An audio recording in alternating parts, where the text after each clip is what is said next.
y'all got to do better, man. Y'all got to do better. Y'all set up all this stuff, these different ways, my scene and different studios.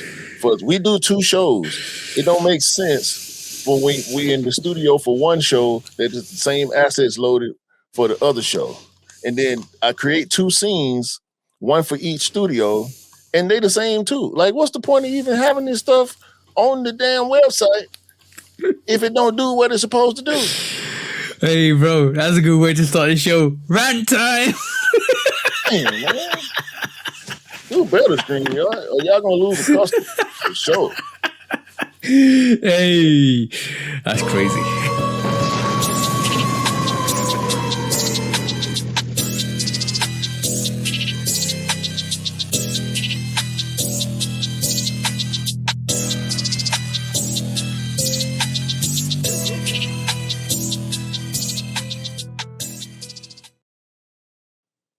Welcome back to the Shoe Dog Podcast, episode 204 with me and the bro, AO with Kicks ATL. Please do like, follow, subscribe, come and chat to us. Let's have a conversation. Let's break it down like we always do.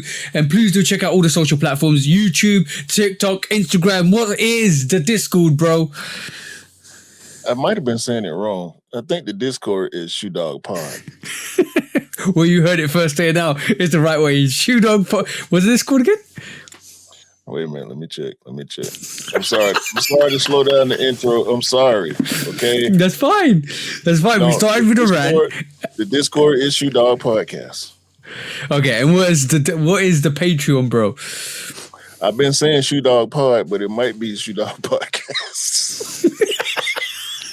Just look for the Shoe Dog Podcast, not the Shoe Dog Podcast, and you'll find us everywhere. We're on all the platforms, we're on all the audio platforms, we're on all social platforms, and we're on Discord, and we are also on Patreon. Go and check us out. And if you are lucky enough to catch us on Patreon, we have a separate episode which you didn't see it, but when we started the show, we accidentally played the intro for here in the crud. So go and check that out, guys.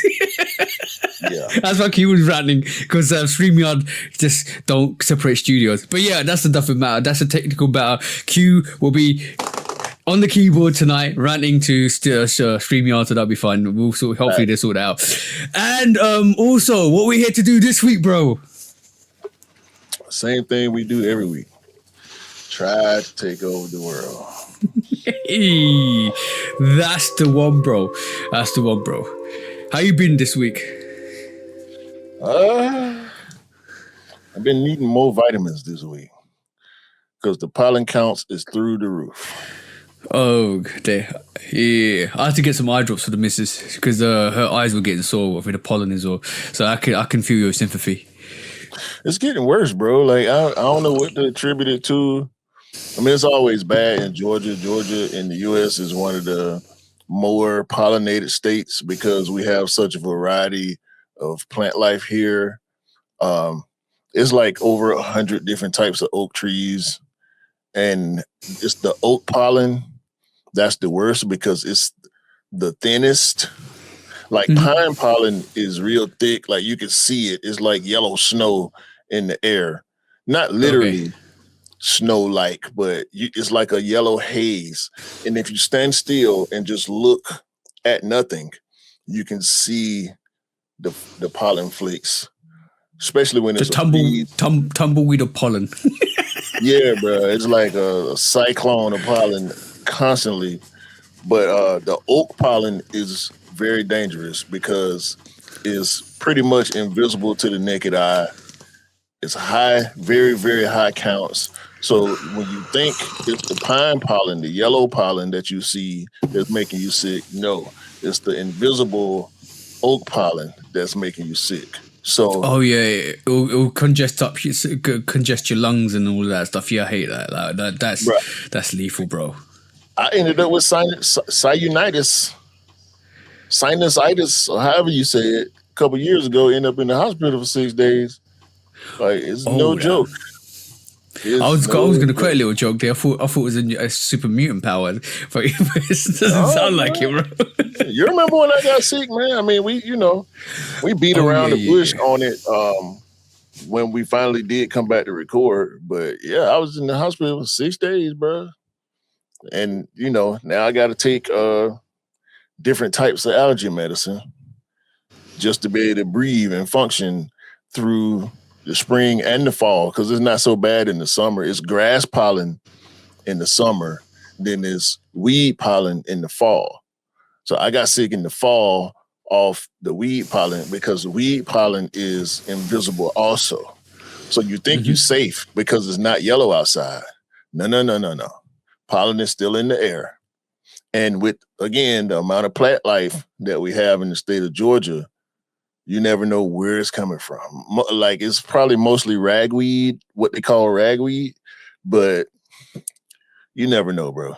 It's too much. Just a lot of streams here, a lot of mountainous areas, a lot of wooded areas, and the pollen is out there.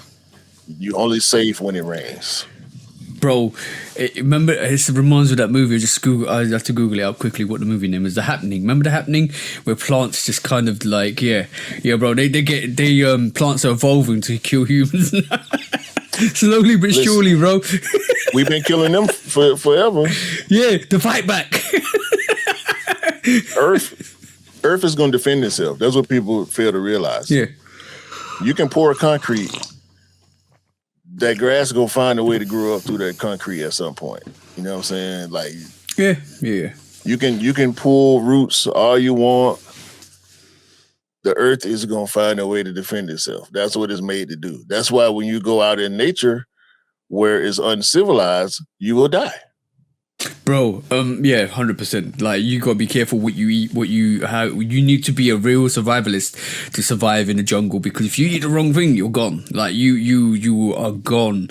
There's a plant that we get here, but it was imported from Japan, and it's called Japanese knotweed. I don't know if you heard about it.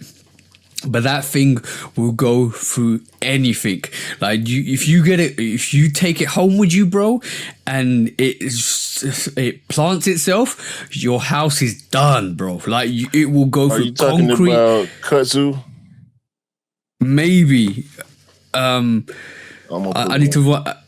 It came over from Japan because somebody accidentally brought it over, and it will go through anything, bro. It might be the same species, but basically it goes through concrete, goes through it will rip it apart. It will literally rip it apart. Brick, concrete, wood, everything, bro. Like, it is one of the most contagious things that you could get, and I'm talking about in terms of plant life. We have it in the rail tracks. You have to dig like a meter and a meter apart, and then you gotta dig like 1.6 meters to like wherever it is to kind of get it away from it, from like just to burn it. You gotta incinerate it to kill it, bro. This is what it looks like this. Yeah, it looks like the same thing. This is what I'm talking about.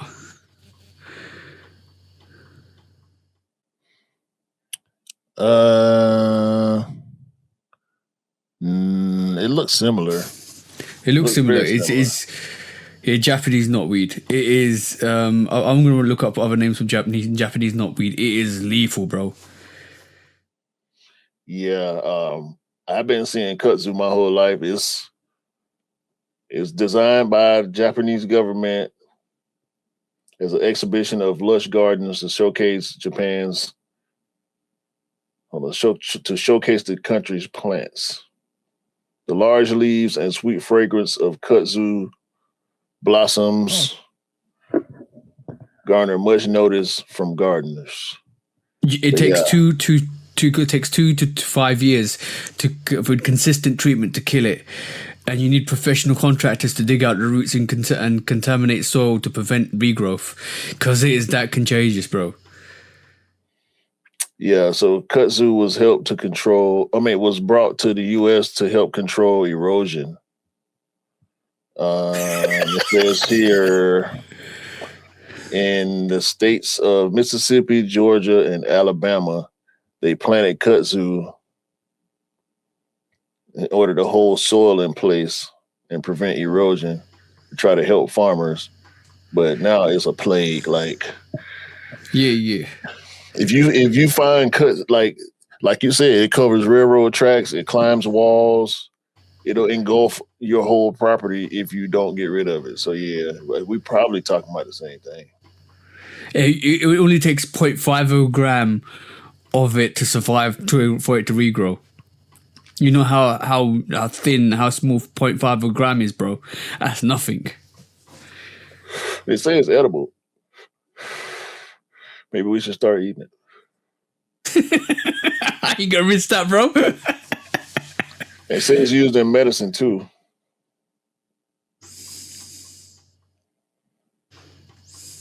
For anti-inflammatory purposes.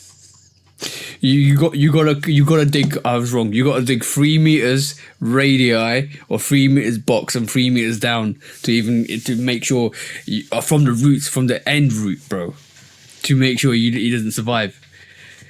It's in Florida too. It says invasive. Yeah, it outcompetes native plants by smothering them. And it's a wildfire hazard because it's pretty much fuel. We might be talking about the same thing. Allowing fires to climb into trees and canopies. You can eat this. It's good for Lyme disease, anti-inflammatory, antioxidant, cardiovascular support, respiratory and immune health, skin and wound care, gastrointestinal health. Yeah, bro, this is probably pretty much. We probably talk about the same thing. It says also called Japanese arrowroot or Chinese arrowroot. Hold on, I got it now.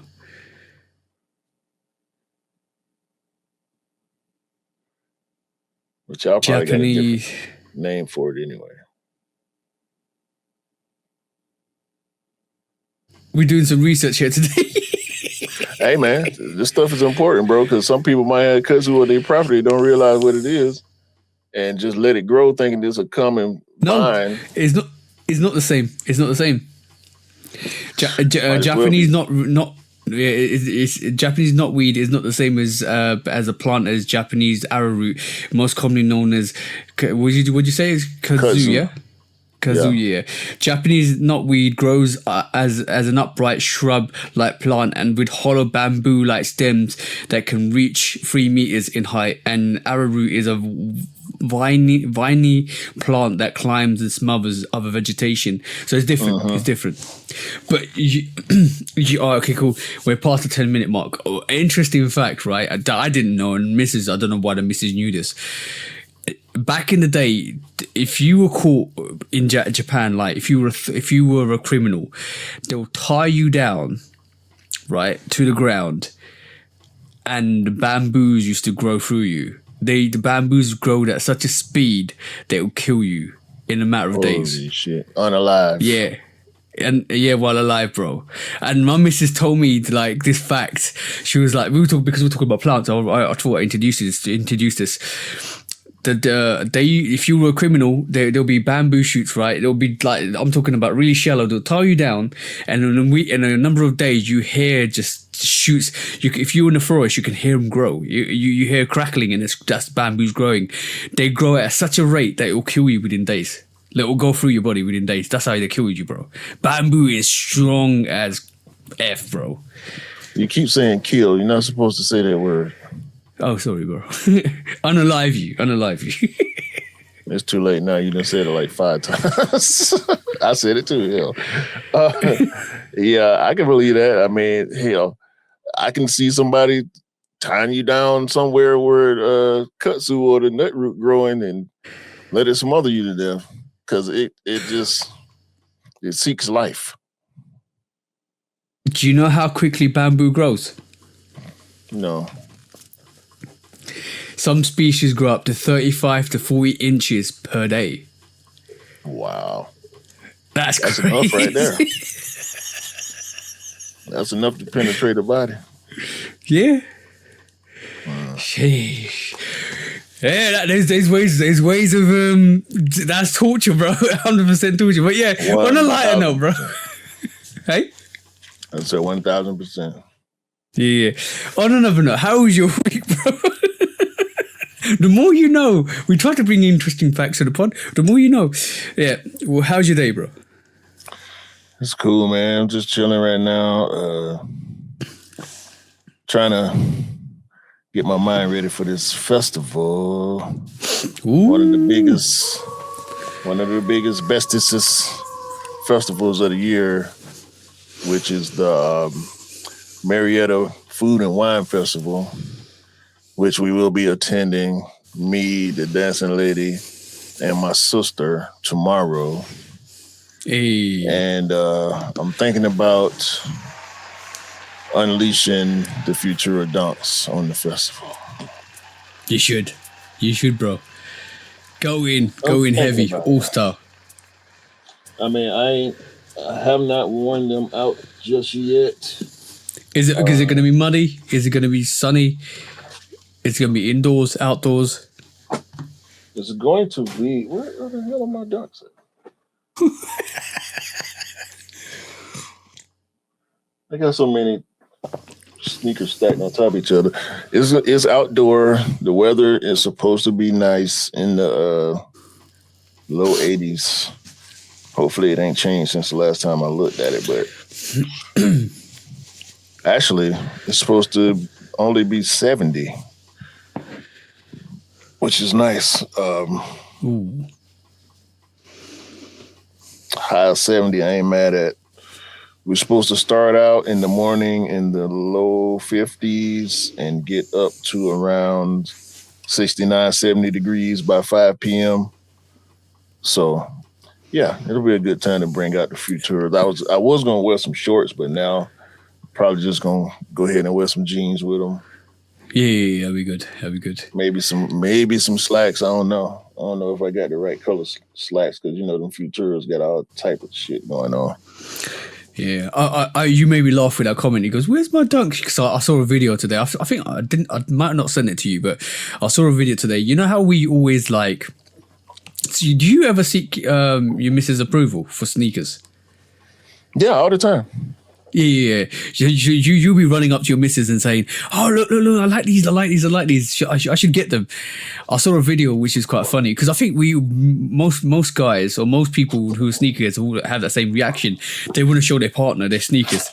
So this guy runs up to his missus up the stairs and says, "No, I should get these. These are so nice." All you see is a pile of sneakers thrown at him. he goes, "Do you really need more sneakers?" She goes, and he goes, "This is uncalled for." She just threw all his sneakers at him. My wife supports my sneaker habit.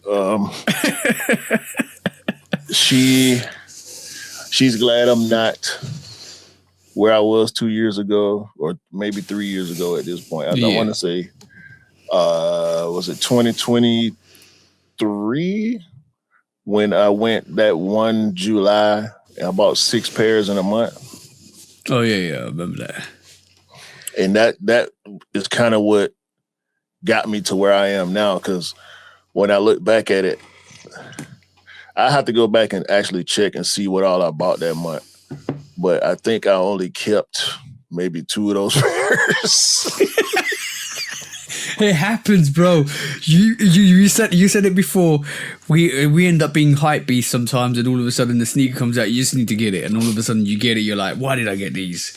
See what I'm saying? No, I'm always a hype beast. Like I agree with you, but I'm always a hype beast as far as we know. I didn't explain it. If y'all didn't hear it before, hype beast is not a bad term, depending on how you're using it. I think most people put a negative connotation on it because they never heard the real definition. A hype beast is just a person that has knowledge, a lot of knowledge of what's going on with sneaker and streetwear culture. I'm gonna be honest. I think I'm a hype beast with 95s. With 95s, no, you're a hype beast in general. We do a podcast. This podcast wouldn't make no sense if we weren't hype beasts. Oh yeah, that's true. But I'll talk. I'll go when we go into the first subject matter. I'll talk about that because I want to talk about the 95s that I've got and how I haven't really got regular 95s, but we'll talk about it in the first topic when we do that. Me and you both. And that only makes us more of hype beasts because, like I was also telling my wife in a different conversation, we have a lot of sneakers that the common person doesn't even know exist. Yeah. I feel that way. As like if I were a sneaker, especially a 95, I question whether half the people that see it would know what it is. Not even just 95s, bro. You got a lot of collab J's. The average person does not know about these sneaker collabs that we purchase. When you look at, like, when I wear these tomorrow, if whoever sees this sneaker on my foot is going to wonder why they never seen it before. Or they're going to ask me what it is. And I'm going to say the Futura Nike SB Dunk. And they're going to be like, huh? Or worse, they think they're foo-foos. No. Because, listen, if somebody asks, if somebody cares enough to ask, and I give them the answer, you can kind of tell by a person's response.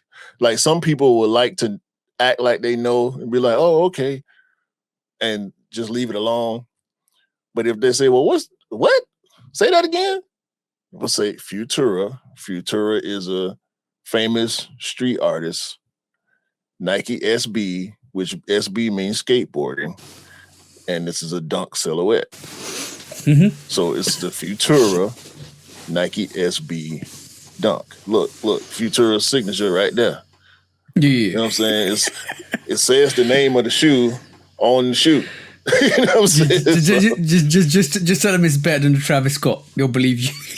I ain't gonna say better. I ain't gonna say worse. I mean, equally as good. Yeah, it's just one of them. Like, when you think about that, because I agree with you, you have to be a hype beast to have the type of stuff that we have. Yeah, unless 100%. You're being led by some person or some source, some influence that's telling you what to buy, what's cool, what's in style. A lot of people, bro, I buy J's for people who don't know the numbers. When I bought that pair of Chicago 13s, and bro was trying to tell me, like, they come out on the 13th. Actually, they came out on the 14th. Like the white and red ones. I said, oh, the 13s? Whatever they is. Got you. He didn't say, no, the cherry 13s, the Chicago 13s. No, he said, whatever they are. Bro, can I be really honest with you? I started listening to the sneakers as I'm walking. My Black Cement 3 from 2018, they squeak. I haven't got my headphones on. One day I thought I'd turn my headphones off because I normally walk with headphones on if I'm not walking with my missus. And I wear them to the gym. And they were squeaking. Slightly, but they were still squeaking. And I'm like, do all J's squeak now? No. I need to know the answer to the question I asked you last week. Do the Chicago 13s squeak? And you will get that answer next week because I open up the box. I'll be so ill that I'm going to drop the review this week, and I'll have them on my feet tomorrow, and you will have the answer next week. But the Black Cement 3 from 2018 do squeak, and I feel like it's because they beat. Yes, that's that's. I'm talking about brand new mint condition sneaker squeaking with the 13. All right. I'll make sure. I'll make sure. I'll tell you next week for sure. You know why? A possible reason why your threes are squeaking? because the air bubble is leaking. If your Maybe. threes are squeaking, the air bubble is leaking. That's a good shout. That's a good shout. I actually thought it was more or less maybe the midsole, the insole and the midsole separate because it's the separation between the two is making it squeak possibly. Yeah, I feel that might be more the issue than the bubble squeaking. I'm gonna press the bubble and see how it feels. Like, to be honest, I think it's still sturdy, but there's possibility. So yeah, it started. Popped air bubbles maintain structure though. Okay. So there's a suction action going on if a bubble is popped. When you step down, you compress. When you lift up, air goes in. You step down, compress. Air goes out. Yeah. Lift up, air goes in, and so on. It's not a loud squeak either. It's a slight squeak, and it feels like it's more moisture between the insole and the outsole. So that's a possibility. So that could be a possibility. One of my earlier purchases at the very beginning of my collection, I copped the Air Max Force or Air Force Max. I think it's the Air Force Max, and it had a big 270 bubble in the back. And I made a mistake. I used to keep them in the car to drive back and forth to work. I went home one day with my work shoes on and forgot to put them back in the car the next day to go to work. So the only shoe I had to work in was that Air Force Max. Okay. So when I went back to work the next day, I went to change my shoes when I got there, and I didn't have no work shoe to wear. So I had to start wearing that shoe to work, right? I wore them one day, and with my job at the time, there was no saving the shoe. Once you wear it in the warehouse and wear it out on the road making deliveries, like, it's over with, bro. I cleaned it, and when I cleaned it, it only revealed the scuffs that I made that day. Fuck's sake. Yeah, got you. So I'm like, oh well, it's over for this one, right? So I continued to wear it to work, and eventually, the outsoles wore down. Scraped off all the grooves, all the traction patterns. The midsoles got compressed from walking in them every day, all day. And eventually the air bubble popped. And every time I took a step, you hear that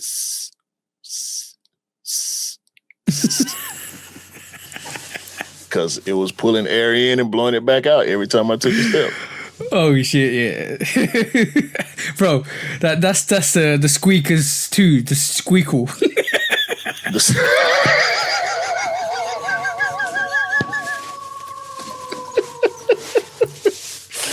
Boy, we named the episode pretty early this week. We ain't 30 minutes in. We got the name of the episode, y'all. It might be a record.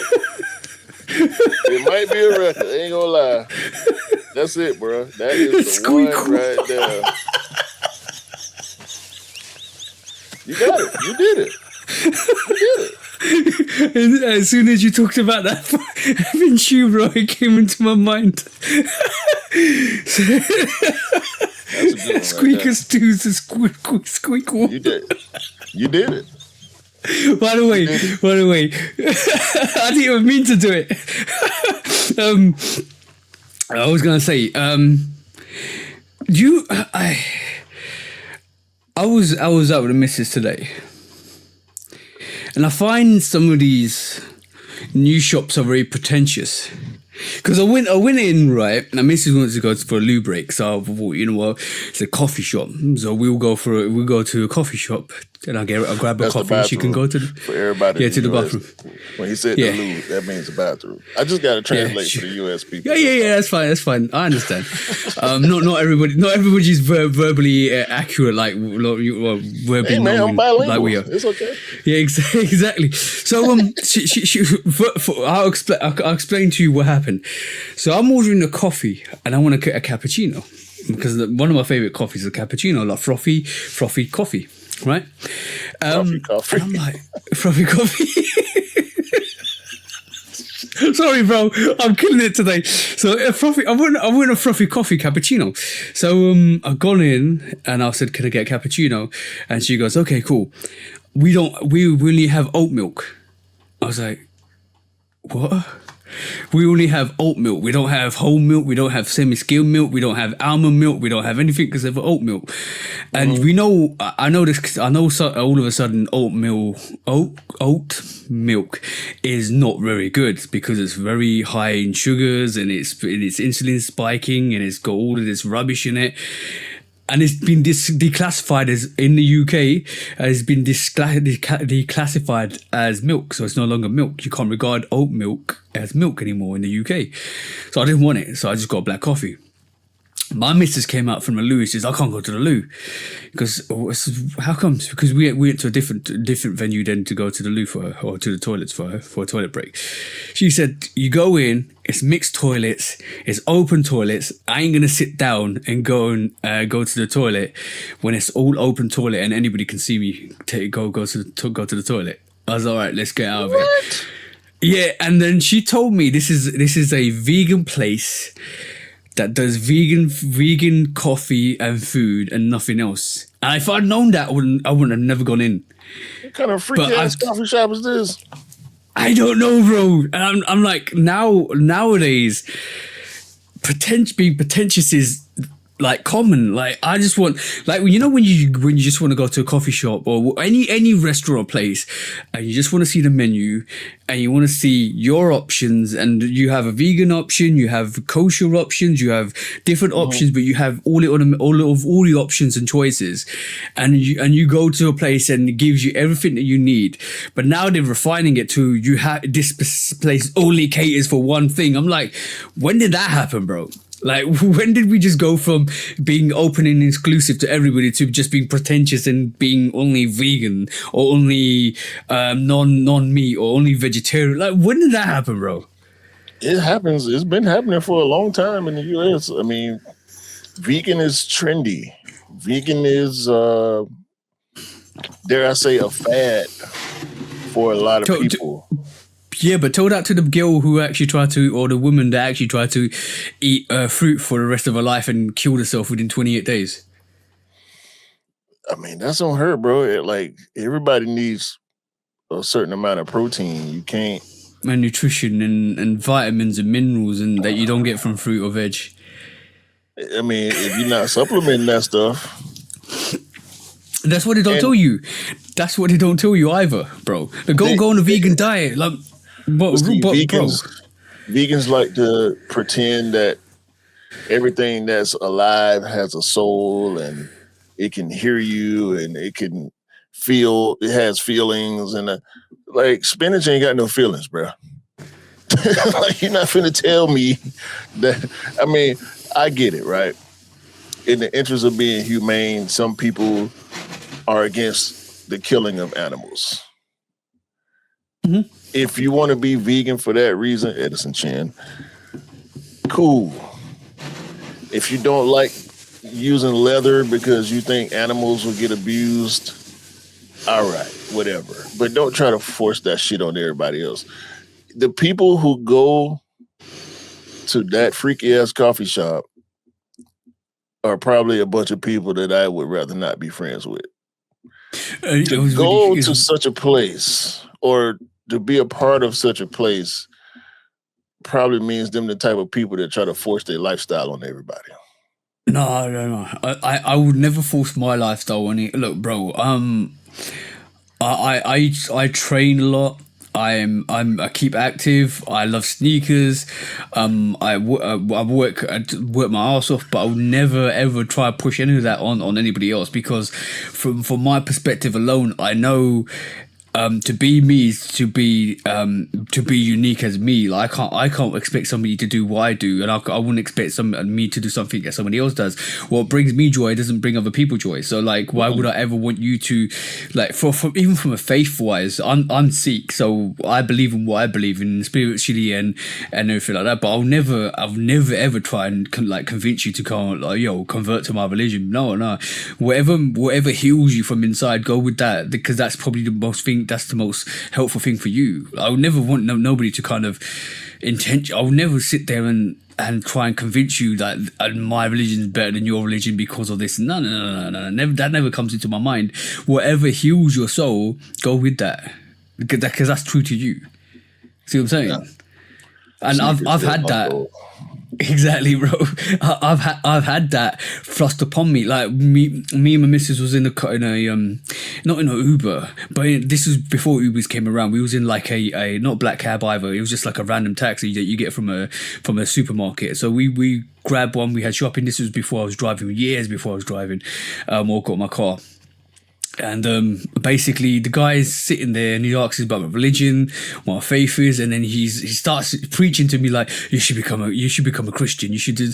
I was like, my missus turned around and said, I'm Christian, I'm Roman Catholic, and don't preach to my boyfriend, because like that's not within your gifted right. You should be just cabbing us across, so that's what you should be doing. And he shut up. Like, don't thrust. Nobody should ever force or thrust anything upon you. What you believe in is what you believe in, and that's all good and mighty. That's it. Yeah, bro. I don't give a fuck what you got going on. Just be a good person at the end of the day. That's what it's all about. That one. That's the one. Being a good person is way more important than what you believe in, bro. F that shit. Yeah, I don't care, man. I don't care what you do on Sunday or Saturday or whatever the hell. I love sneakers and music and my wife. That's where I get my healing from.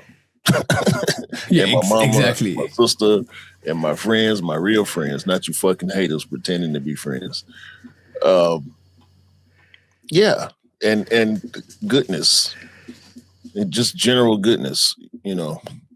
I don't give a fuck about who you pray to, where you come from, none of that shit. Just be a good person. I know all different types of people. You're not the only Indian guy that I know. Yeah. You're probably not the only Sikh guy that I know. Why do I say that? Because I ain't going around asking people what they believe in. No. I got white people I'm cool with. A lot of black people I'm cool with. It's I don't give a fuck. Two things I never ask people about. Number one is their religion, right? And number two is who they voted for. I don't care. Like, I just need peace and happiness in my life, and politics and religion are the two forms of disgruntledness that leads to absolute chaos in this world, and I don't need that in my life. Right. Just do the right thing. Try at least to do the right thing. Yeah. Want to do some quick strikes? Yeah, let's go, bro. First quick strike. What is supposed to be the happiest sneaker day of the year may have been for some, not so much for your boy. Air Max Day. Wow. 2026 has come and gone. And I ain't buy shit. Disappointed? Yes, I'm disappointed. I'll tell you why. Why? Let me throw this up on the screen. Shout out to Nice Kicks. At this point, my favorite sneaker media platform.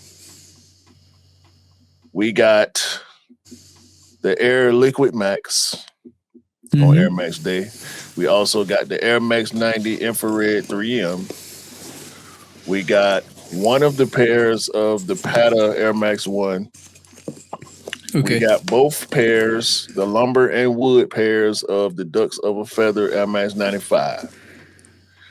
I think the raffle opened. I'm not sure if it closed on the same day. It probably did. Of the Nike times Zellerfeld Air Max 1000, the OG black and Volt colorway. We got the Air Max 95 bandana, the Air Did that Max sell out? 95. Did the bandana sell out? No, Okay. So we it did got that. similar to what the UK did. We got the Air Max 95 Greedy, I know and we that got sold the out. oh yeah, Yeah. majority. I was It's talking. only like six and a half, 4 or 5. Only the super I was small talking. sizes By the way, I was go talking around. to Brit Bay Kicks. Shout out to the bro. Yeah, He's always looking at the hearing the podcast or looking at the podcast. He always drops me a message. Yeah, he's going back in for those greedies as well.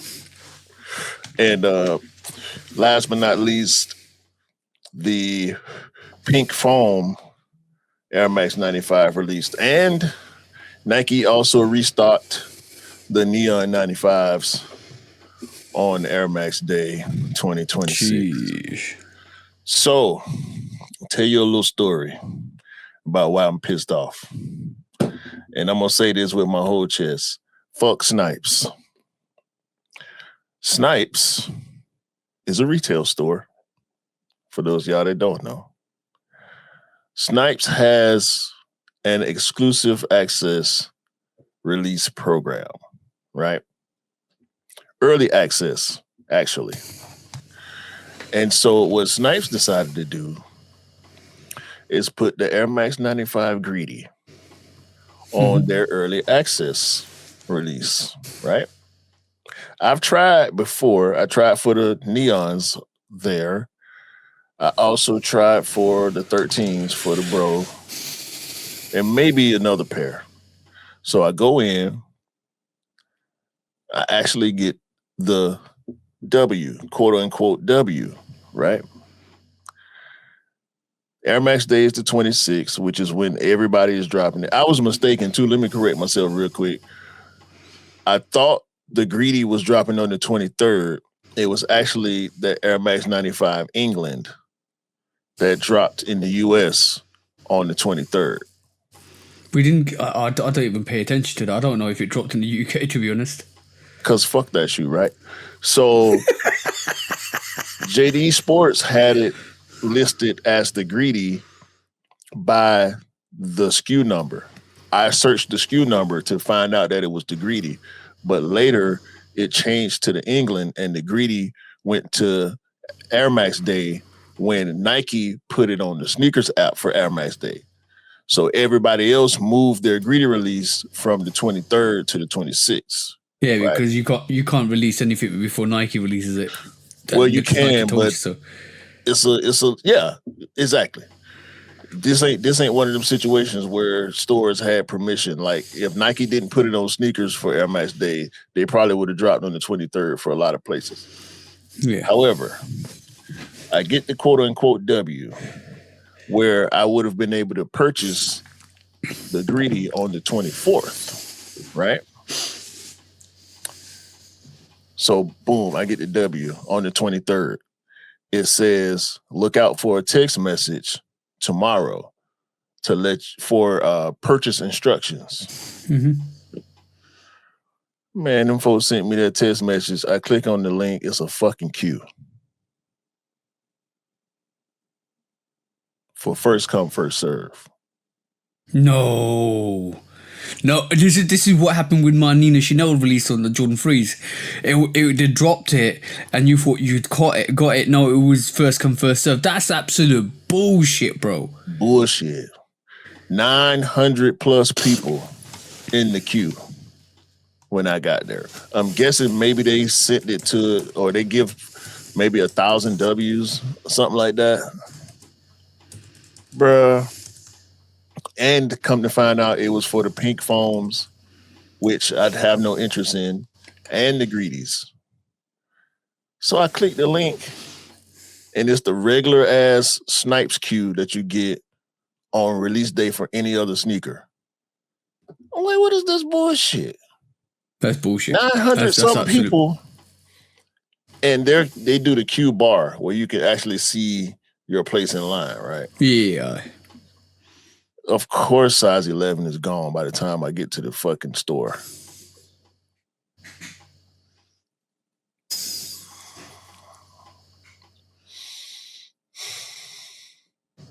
That's bullshit.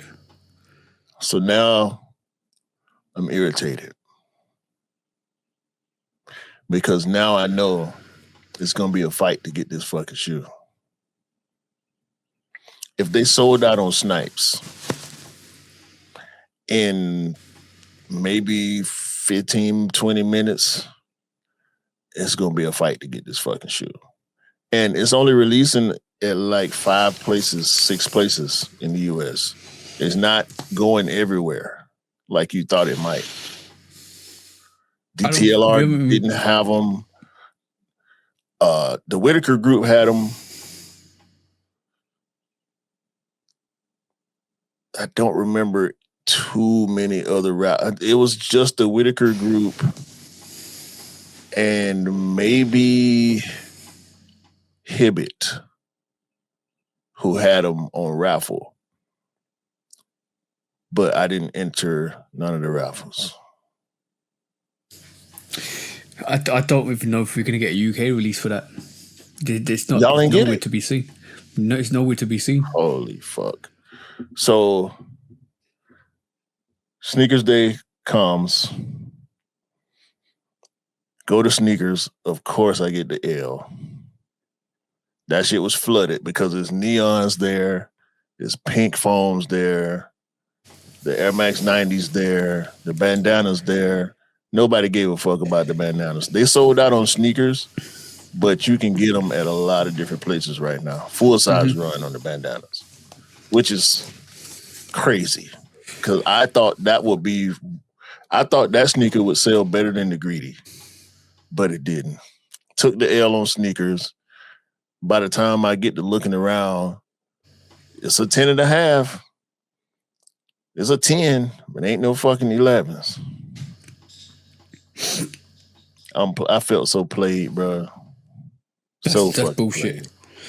That's just bullshit. That's absolute bullshit.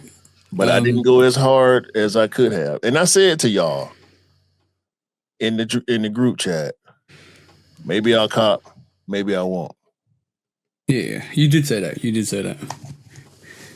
So to be honest, you did say that. But shout out to Jamie, right? Because on the 23rd of March, Jamie dropped a link to GOAT with early access. Mm-hmm. And they didn't have size 11, so I got size 10.5 because I could still fit. But yeah, bro. Oregon Ducks Lumber. Lumberyard, bro. These are fire, bro. Absolute fire. I just done the review. Look at the bark on that. Like you got mahogany, cherry wood, oak, and then light oak. All on this. This is crazy. This sneaker is absolutely crazy. He actually landed on my door on 26th of March on Sneakers Day. On Air Max Day. Yeah, not Sneakers Day, Air Max Day. What I'm talking about. It's no longer Sneakers Day. Right, this is a crazy sneaker, bro. Talking about crazy sneakers. Yeah, remember I said to you at the start. I was thinking to myself, right? Air Max 95s. Because the first one I got was the Atlanta 95. And we know that was a great story. Like you went into the shop, I think first of all you picked it up from the shop, and you was like, no, there's a scratch on it. I'm gonna send it back. And then I ordered it. You ordered it and it was a scratch. You sent it back. Yeah. So that was the first one, and that Air Max 95 Atlanta is so fire. And I was thinking to myself, because you hate the low top before then. Yeah. But it's not really a low. It's not really a low top. I like it. It's not really a low top. I like it. It's 3/4. It's 3/4 exactly. So I got that. Then I got the then following after that it was the Amma Manier 95s, both of them. And Which then after one? that, hey, the first two or the second two? The first two. So you didn't get the one with the white outsole or the white midsole. Hold on. There's three. I know you got the first. I got the hand wash cold, which is the black, gray, and green, and blue. Yeah, and then I got the while you were sleeping. The first one, yeah, with the brown, with the fold out box. Yeah, I didn't get the first variation. No, the while you were sleeping was the first one. The hand wash cold was the second one. The third one is like almost like a reverse of the hand wash cold. No, I didn't get that. I didn't get that. The white midsole. No, actually, sorry. Hand wash cold. No, I didn't. So I didn't get it. No, I did. I got all three. Mm-hmm. So yeah, I got all three years. I got all three. Yeah, so I got all three years. I'm looking through the list. I did pick up a couple of others on the way, for other people, like the blue tints, the Levi's all whites. What else was there? There was just looking through this. For me. Cortez for you. I got the first Cortez, the pink Cortez. I got for the bro as well. But yeah, like I'm looking through this. Yeah, and then after that it was like the stash I got, so I'm looking for the stash. The years. I got the Liverpool one, but I gave that to Daniel. Sent it to Daniel because Daniel wanted it more than I did. Cortez for you, that's right. And then the Costons, and then the Hong Kongs, and now I've got the Neon 95s, obviously, and that's the OG because I had to get the OG. And then just recently got. Yeah, you got to. Then I got a Lumberyard, or it's just the Oregon Ducks of a Feather. So I'm thinking, I'm sitting here and thinking, am I a proper hype beat for 95s because I don't get regular GR colorways? I won't. I've said I would in the past. The neon, never. Your neon's different. Like I would say, yeah, you're right. The neon is a regular OG colorway, but it's an OG. This is why I got it. Yeah. But apart from that, everything else is a collab. I'm like, what? So at this rate, I only have 2 GRs. I have the Habanero. It's fire. Chili, the red and black one. I can't remember if I think it's a habanero. Yeah, because the chili red is the gradient. And the neons. I got the 2020 and the 2026 neons. Those are the only GR colorways of Air Max 95 I have. I got all 3 Alma Mayeres, the blue Levi's, the Undefeateds, the Works Out, the Costin, the Atlantas. Well, the Atlantas it's a GR. It's not a collab. The Atlanta I would count the Atlanta as a GR because it's just a colorway. Okay, it's a Nike created colorway. It's not a collaboration. Yeah, so I would count those. But it's a specialized sneaker. Like, you could even say that to the Hong Kong. Yeah, it's an SP. So it's similar to the Hong Kongs. It's like a specialized colorway, but I don't regard it as like a normal gradient. Yeah. Just like I got the 211s. It's an SP. Bro, I went from having just Atlanta 95 to having 9 variations of the 95. Actually, the Atlanta is called Air Max 95 Premium. Yeah, there you go. Yeah, and the City Pack is SP. Costin is a SB, so you can't count that as regular. Of course, the Alma Mayeres. Yeah. So the neons is your only GR, but it carries the OG label. So is it really a G? I think it's a G. I would say it's a GR, just because it's the OG colorway. It's a very special GR. That's the thing. It's a very special GR. just like the other gradient, excuse me, just like the pink foam, I count all the OG colorways as GRs. Um, yeah, it's what we do, bro. Look at you got the Rui 8s, Yeah. you got the Soulfly 8s, Yep. but you also have the Bugs Bunny 8s, right? Yep. I got the Bugs Bunny 8s, Taxi 8s. Taxi 8s. Yeah. I need to wear those. Look at your what was threes. it? You have Black Cement threes. You have the Wizards threes, but you also got. Come on. Balvin threes, Nina's threes. I'm a menu free. Yeah. Same thing with your foes. You got GR4, but you also got. Come on. Oh yeah, the PS fours. Travis Scott fours, PSG fours. Yeah. I agree, bro. Same thing. Oh man, it's crazy. I literally have like, I've got probably enough fives for a whole month to run through. On my year fives, both colorways, Tokyo's, Michigan fives. Well, bro, you got both Michigans, the yellow and the green. I don't need to get the green fives. I'm sorry, the Oregon, the Michigan, and the apple green fives. Yeah. I need to get those. You got them? I've been looking at those. No. I've been looking at them for quite a while. I need to pull the trigger. The price. Yeah. Yeah.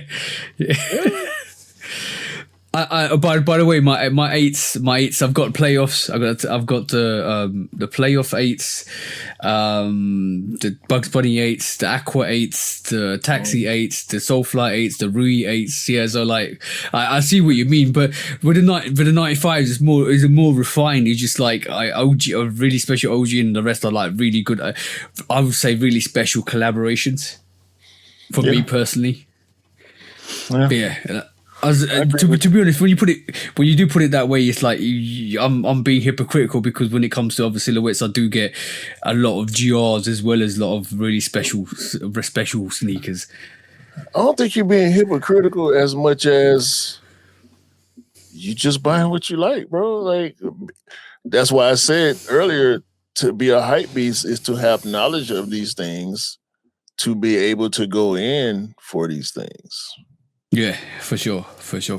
You know, it's not necessarily a negative thing. Like, if somebody want to put negativity on it, whatever, it don't bother me, because no. When I was called, the last time I was called a hype beast, it was put in a negative way, and it made me think about it and go look up the definition, and I owned it. Well, yeah, I am. So what?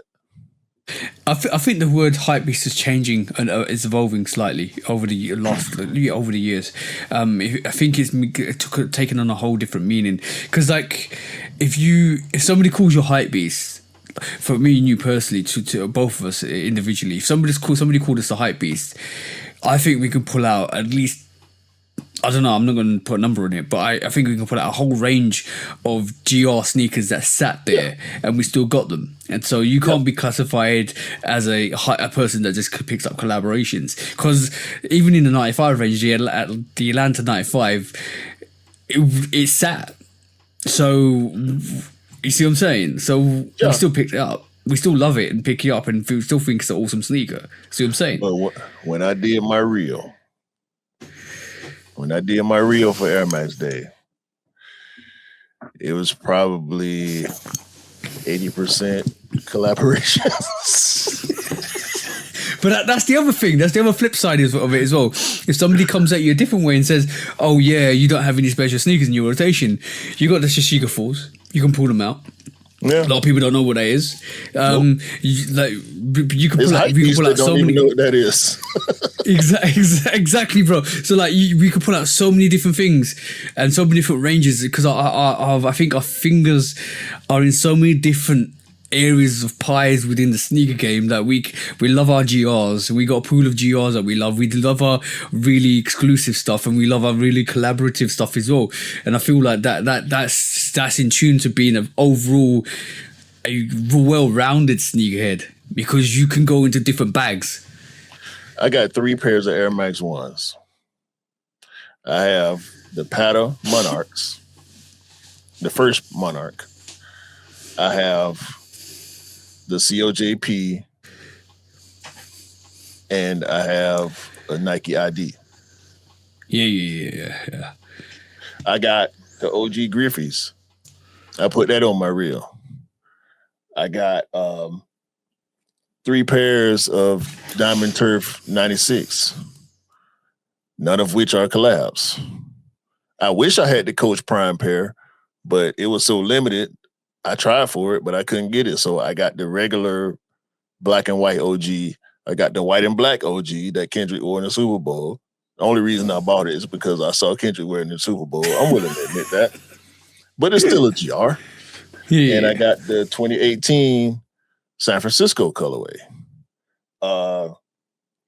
What other GRs did I pull up? I pulled up a few, the Habanero 95s. And yeah, that's about everything else was a collab. The Saunders that I got from you, not you, from Anish, the Offspring Sunder, the KOI Sunder. Another GR, the OG Air Max Plus. So, I got some GRs sprinkled in there, but hey man, when you building a collection, for me, I got to a point where I didn't want my collection to continue to look like everybody else's. At the same time, my spending habits started to change, where I didn't want to be buying 3 and 4 pairs in a month just to turn around and end up selling them. So when I started to become more selective, it's like, do I really want to keep buying GR? Do I want to pass on a dope collab versus a nice GR? No, I don't. So I'm going to just go for the dope collab and say, fuck the GRs. So that's where I'm at. I don't see nothing wrong with it. No. I think as you mature as a sneakerhead, I feel like you head that way, because you kind of want to have, and I can understand some sneakerheads I can't understand gatekeeping, but I can understand some sneakerheads being like, I want my rotation for my sneakers to be more stuff that's harder to get, because it makes, not only does it feel like you're being selective, but it feels like you have stuff that was really hard for other people to take out that you can wear on a regular basis. I feel like that comes into play as well. And it helps you separate yourself fashion wise, because I don't know, did you see that post about everybody? It was like 5 or 6 people who posted their Neon 95 fits when Nike did the hashtag contest. Yeah. With the Air Max thing where you can win the instant got 'em or whatever. I ain't even do that shit. Though. It is what it is. I could have used it for them damn gradients though. But it was like 5 or 6 people who posted the exact same outfit. It was probably more. I only saw the front page of it. It was a bunch of people with that long sleeve, like hockey jersey looking or soccer kit looking Air Max 95 shirt, the black and neon shirt. A bunch of people wore that same shirt to do that contest. I don't want to be that person. I want to be able to separate myself with my style and my fashion choices. And when you have different sneakers, even if you wear the same shirt as somebody, having on a different sneaker will separate you. So it's a conscious decision. It was a conscious decision for me. It continues to be a conscious decision for me. And I don't feel no way about it, bro. Call me a hype beast. Call me whatever. As long as you call me fresh at the end of the day. Because that's the goal. Yeah. And I ain't hating on you. If you go buy them stupid ass Team Jordan 5s that they got out now, they some fucking Team Jordans with the shark teeth in the middle of the shoe versus at the front of the shoe. If you go buy them and you put together a nice outfit, so be it. Good for you. 100%. Congratulations. If you ask me how I feel, I'm gonna tell you something positive, even though it might not be the truth in my mind. You know what I'm saying? But they ain't gonna disrespect you to your face and tell you, nah, your outfit trash. Like, no, bro. And hopefully you ain't one of my friends, because if you are, the jokes will fly. But all in good fun, because this is a fucking hobby, bro. We talking about shoes. Are your feet covered? Do you have blisters on the bottom of your feet because you walking around barefoot? No? Great. You spent your money on that shit.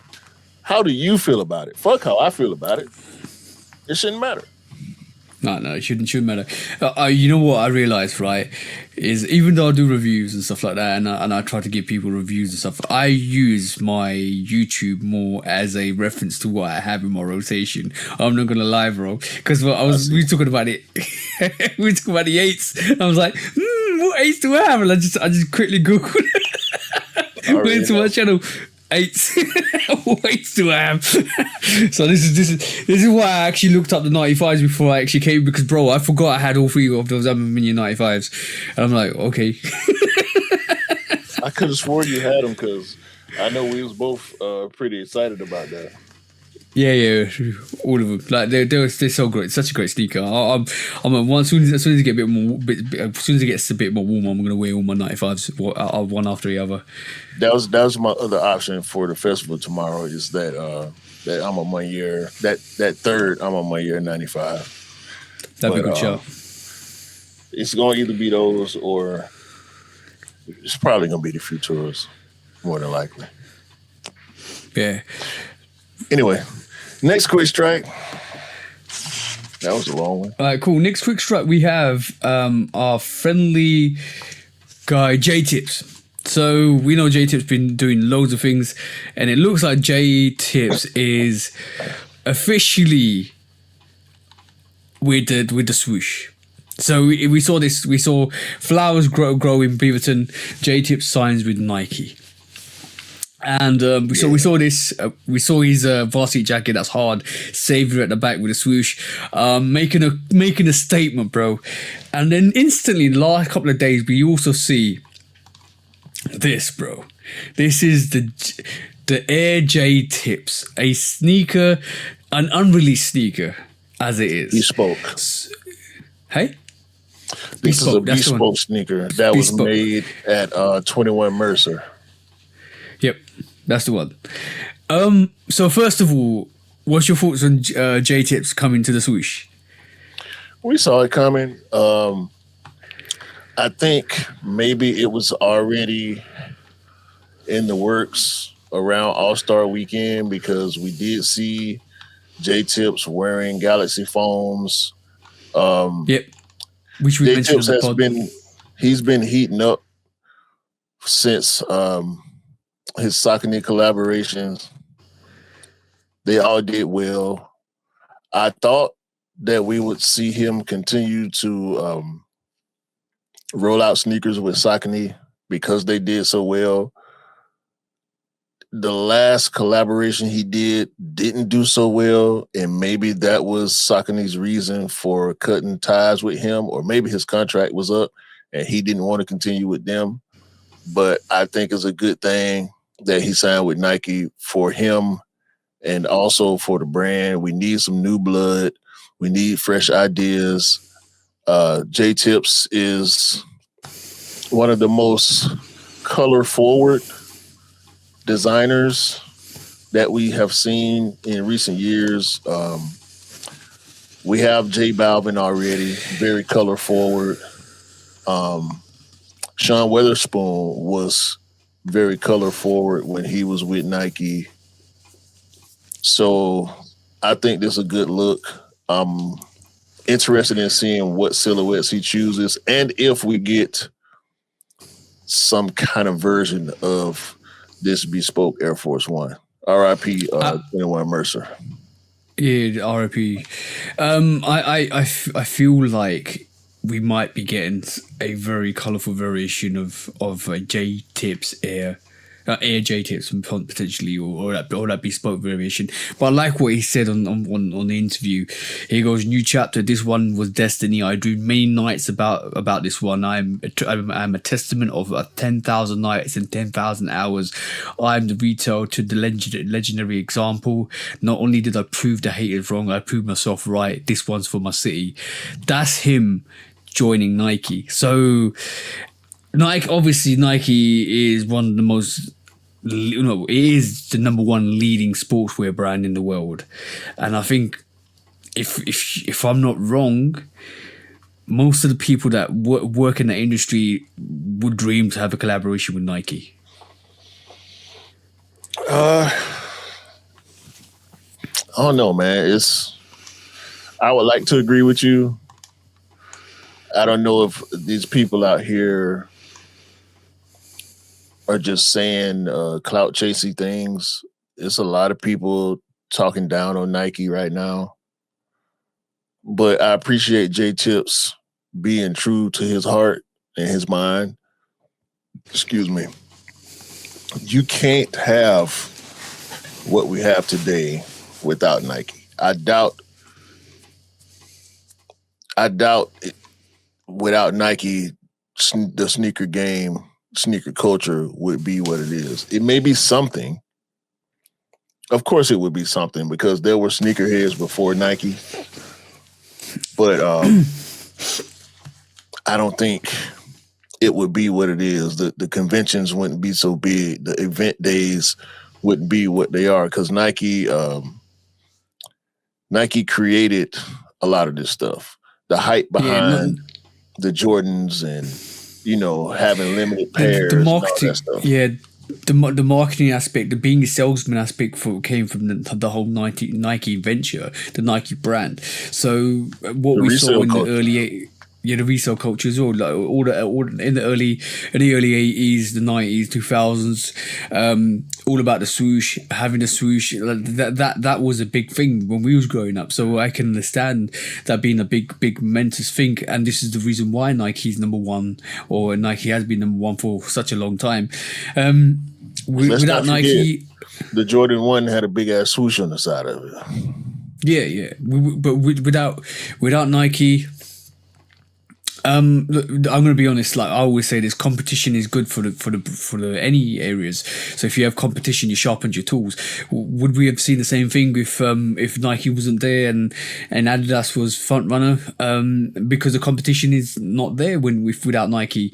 Like I think Adidas needs Nike and Nike needs Adidas to keep their tools sharp. Because once one competitor does well in 1 year, did you see the rebirth for the other competition when they try to outdo each other? And when you do that, it basically brings excellence back into the whole sneaker forum, because all of a sudden you're like, all right, cool, I see what you did, I'm going to one up you, and I'm going to try to do this and this and this, and you see more collaborators going from one brand to another brand to another brand. Even though we saw a lot of Nike ex collaborators go with Adidas, it still brings that whole momentum to the other brand to see what those collaborators can do for that brand.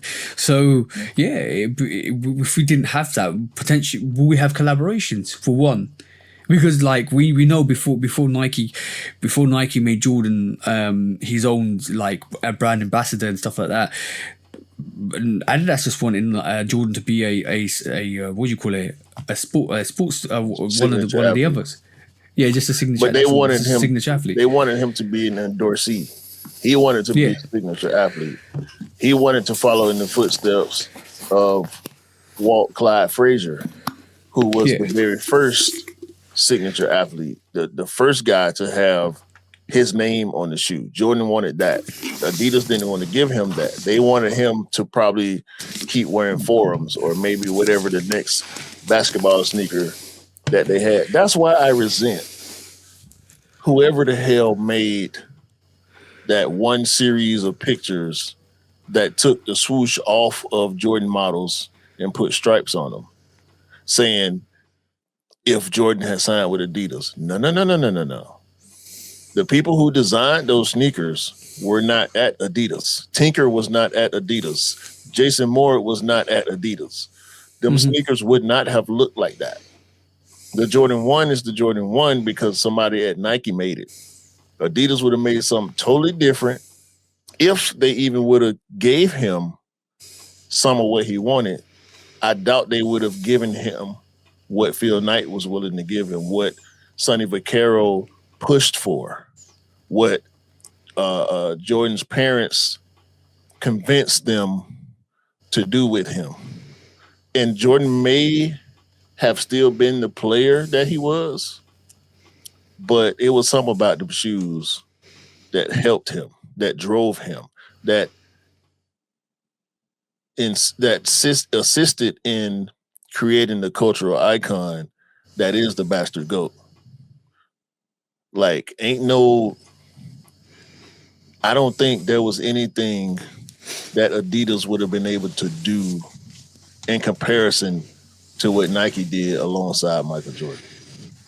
Yeah, so we see a spectrum of collaborations over the history. We saw the Run DMC, we saw the Chuck Taylors, but obviously we saw the Vans Supreme in 2000, and we saw the undefeated fours in 2002, and then we saw that the whole pickup of collaborations get more intensified with the Nike brand and the Stussys, the Parrot, like all of that started a whole momentum of like, okay, cool, we're onto something here, let's keep doing it. So yeah, that brought, there's a lot of things that each brand brings to the table and they evolve from each other. So the sneaker game would not be the same without that competition with Nike and Adidas and Reebok and Puma and all that stuff, bro. It won't be the same, especially when you have two of the leading competitors trying to outdo each other every single year, which is Adidas and Nike.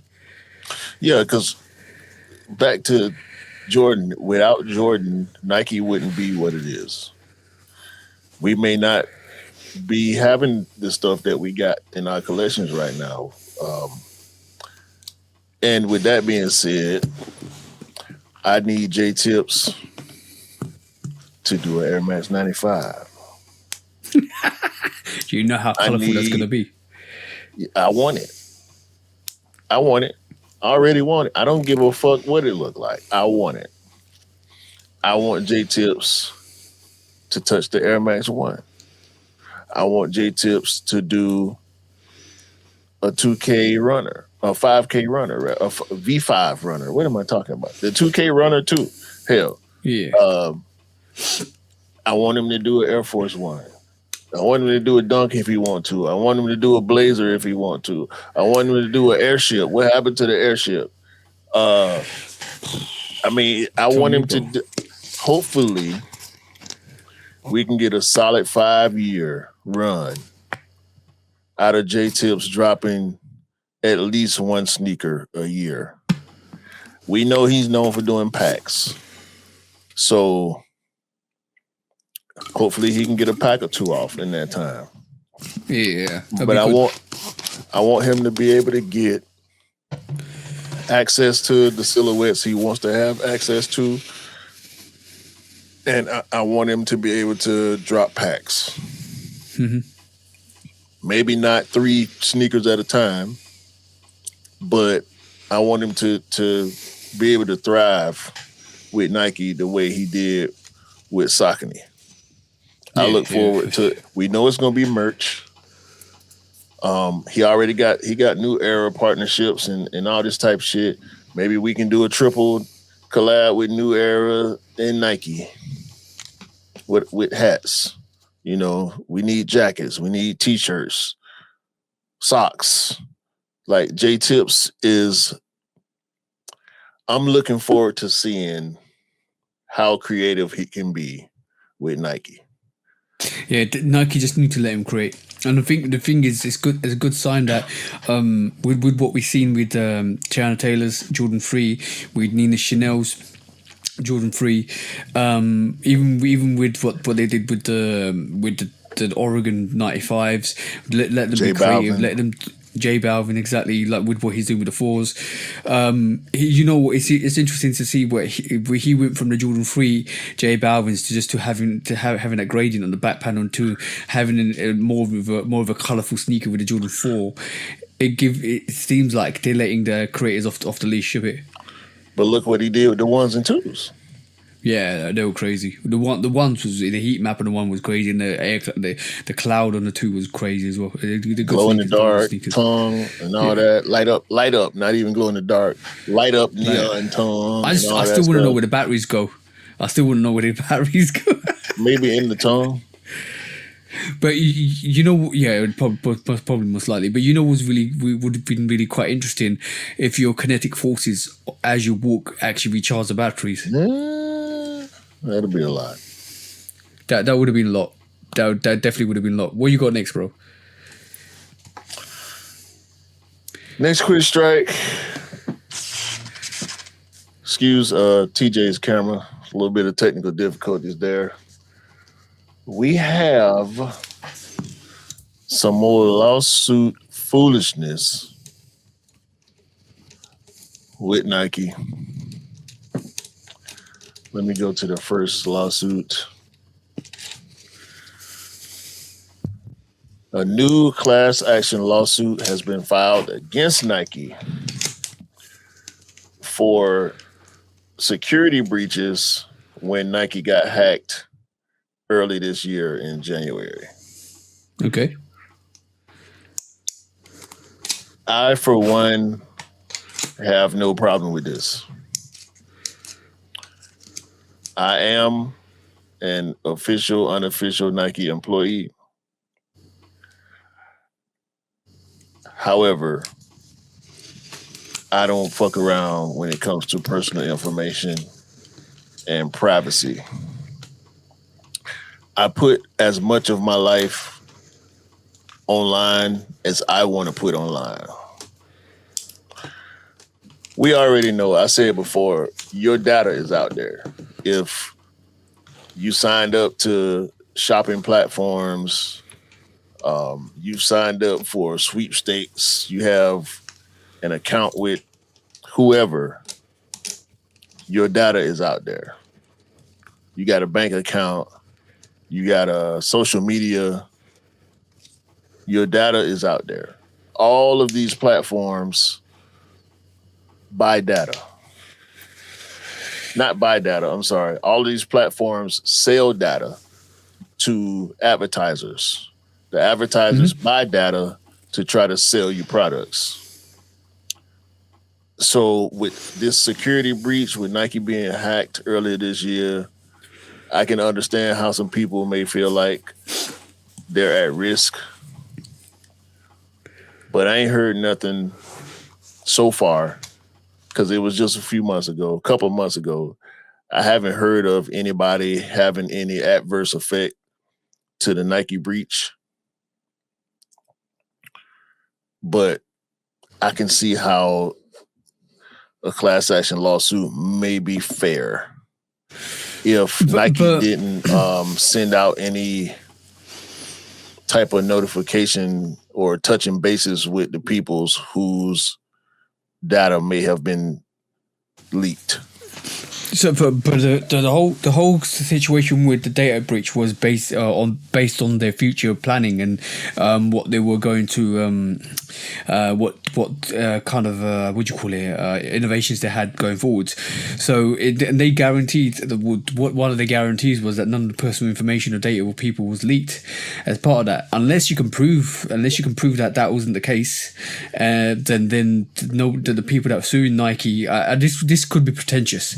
So it could be people certain people taking advantage of the fact that there was crash grab, exactly. Certain people taking advantage for the fact that Nike could have had a personal leak, and it's on Nike to prove that they didn't, and no personal information from their customers was leaked.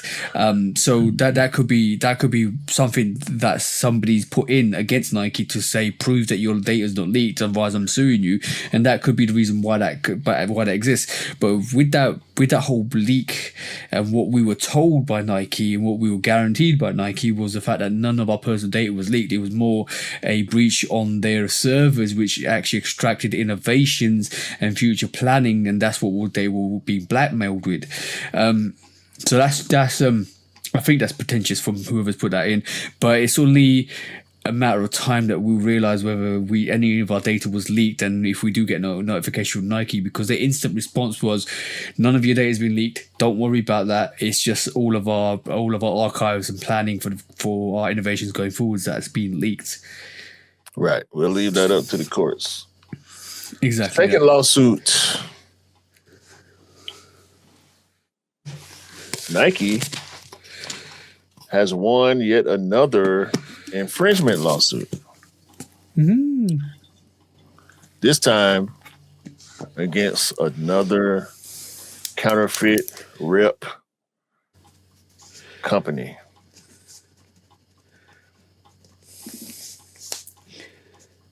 Was it Divided something? I just wanted to let it sink in. Okay. $11 million. Let it sink in. Hold on. Y'all gonna stop bootlegging Nike. Okay, they gonna come for everything you own.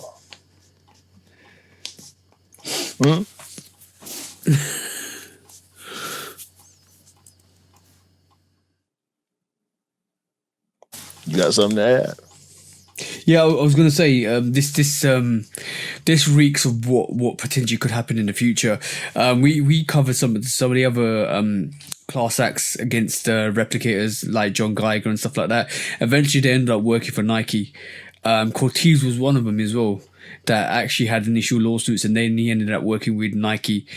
So Divide the Youth could potentially end up working with Nike depending on how the other apparel merch is. So that could be a gateway for them to actually get in with Nike potentially. But yeah, that's a rip-off, bro. Like a total rip-off of the actual silhouette.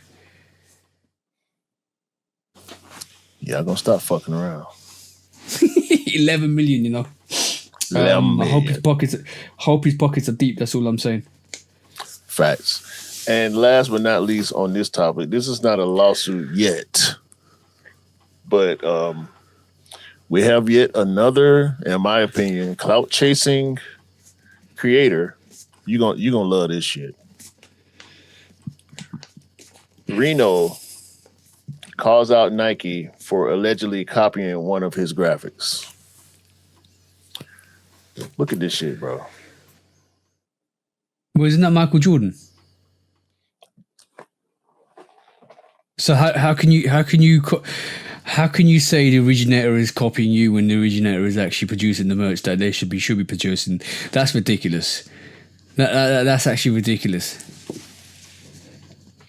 How can the company that has a contract with the athlete that you're making merch of be copying you by making merch of the athlete that they have had signed since 1984? But he is that Jordan though?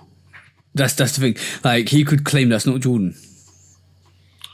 Look at that's an altered picture of Michael Jordan. His mouth is blacked out and his eyes are blacked out, possibly to avoid infringement. And then you're gonna turn around and accuse Nike of copying you. These two images ain't even the fucking same. But is he not suing Jordan, right? Is he suing Nike or is he suing Jordan? One or two? He ain't suing nobody. He better shut the fuck up too. Bro, they're coming for him. They're coming for him. They literally will be coming for him. This is like the other jackass who was accusing Supreme of copying him. Oh, with the ghost face. Yeah, that was ridiculous. Come on, bro. You went and found a picture of Michael Jordan, altered it, and put it on a t-shirt. And because Nike put out a t-shirt of Michael Jordan's face and head, you're going to accuse them of copying you. How in the fuck can Nike copy you, bro? Michael Jordan is signed with Nike. We just got through talking about how Nike wouldn't be what it is without Michael Jordan in the 80s.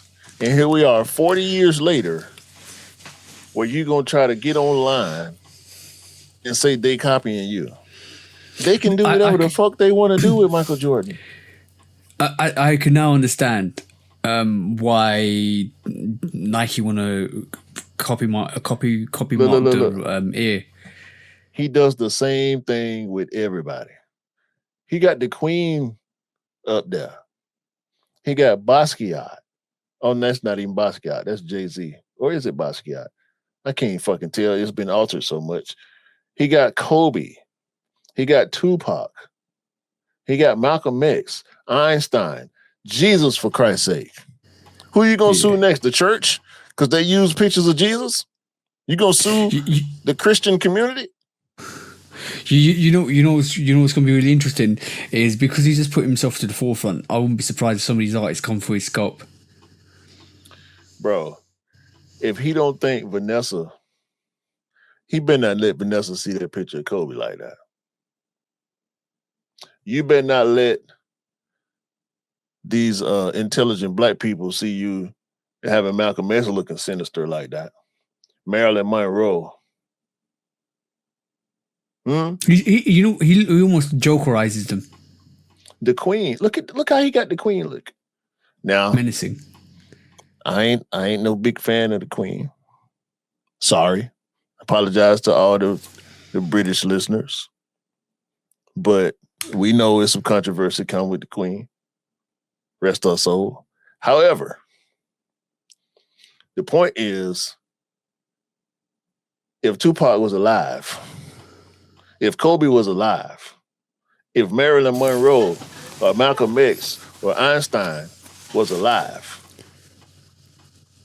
y'all think they'll be cool with people using their face? Nah, it's intellectual property, bro. Still, Michael Jordan is alive. Yeah, he's coming. Look, bro, like this is done. We won't be surprised if there's a court case coming soon to a cinema near you. That's all I'm saying. Because like, bro, like you can't put yourself out there and say, yo, they're copying me when you're using the bloody signature athlete that's actually a part of the brand. Like, bro, is that somebody doing it to us and we ain't giving them right to do it? So obviously we're gonna be upset. So that's our face and property. Like you can't take somebody's face and darken it and all of a sudden put it on a t-shirt and say, yo, yeah, this is mine. No. What rights do you have to do that? He might as well do a Bill Bowerman t-shirt too. Do a Phil Knight one too. Thanks, bro. Okay. Oh, that's silly. That's silly. You're dumb. First of all, you put yourself. You plastered yourself out in the mainstream now, and everybody that you've done that to is going to come for your head neck. And you better hope these sneaker platforms don't get wind of this story, because this ain't no Stay Grounded TV. Let me see what Stay Grounded TV got going on. It won't even pull up. It's okay. I mean, it came across my timeline. So if it came across mine, it'll probably come across some other people's too. Y'all better hope Complex and Nice Kicks and Hypebeast and Detroit Sneaker Bar and all these other sneaker platforms don't pick up this story. Was it on Sneaker Legal? Shout out to Sneaker Legal. Was it on Sneaker Legal's platform, yeah? No, it was not. Oh. It was not yet. Yeah. As soon as it's Sneaker Legal, it's done. I'm not wishing that any of these creative people get sued. But when you jump out there making claims like that and doing things like that, and we just seen a whole slew of people get sued by Nike. But you might want to watch what you say about them. Yeah. Especially claiming they copied you. It's different with customizers, people who buy a shoe and then customize it and claim Nike's copying them, which a lot of that shit be capped too. I've got a new saying, goofy people win goofy prizes. That's the one. Right. That shit be frothy coffee, bro. All steam, no substance. Frothy Coffee.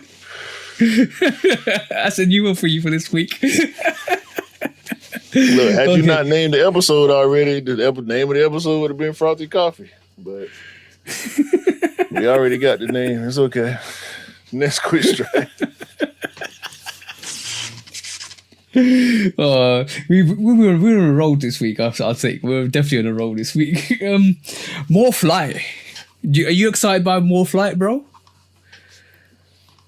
You mean More Flight Club? Yeah, that's the one.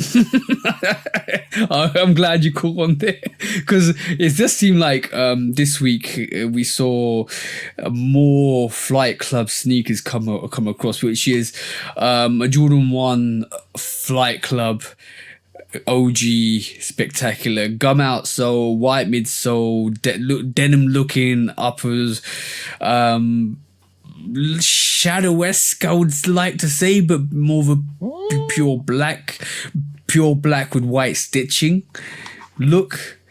First of all, what's your thoughts? And second of all, do you want more Flight Clubs?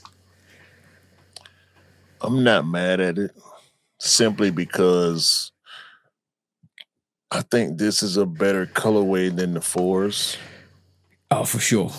Definitely for sure. I just hate how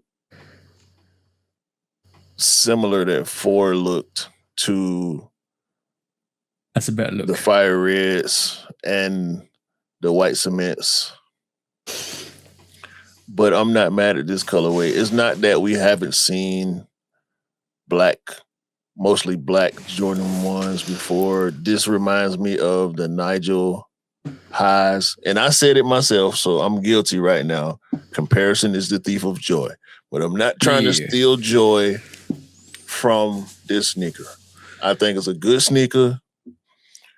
The gum outsole kind of threw me off a little bit, but the more I look at it, the more I like it. I'm really digging the white stitching. The material blocking could be a little better.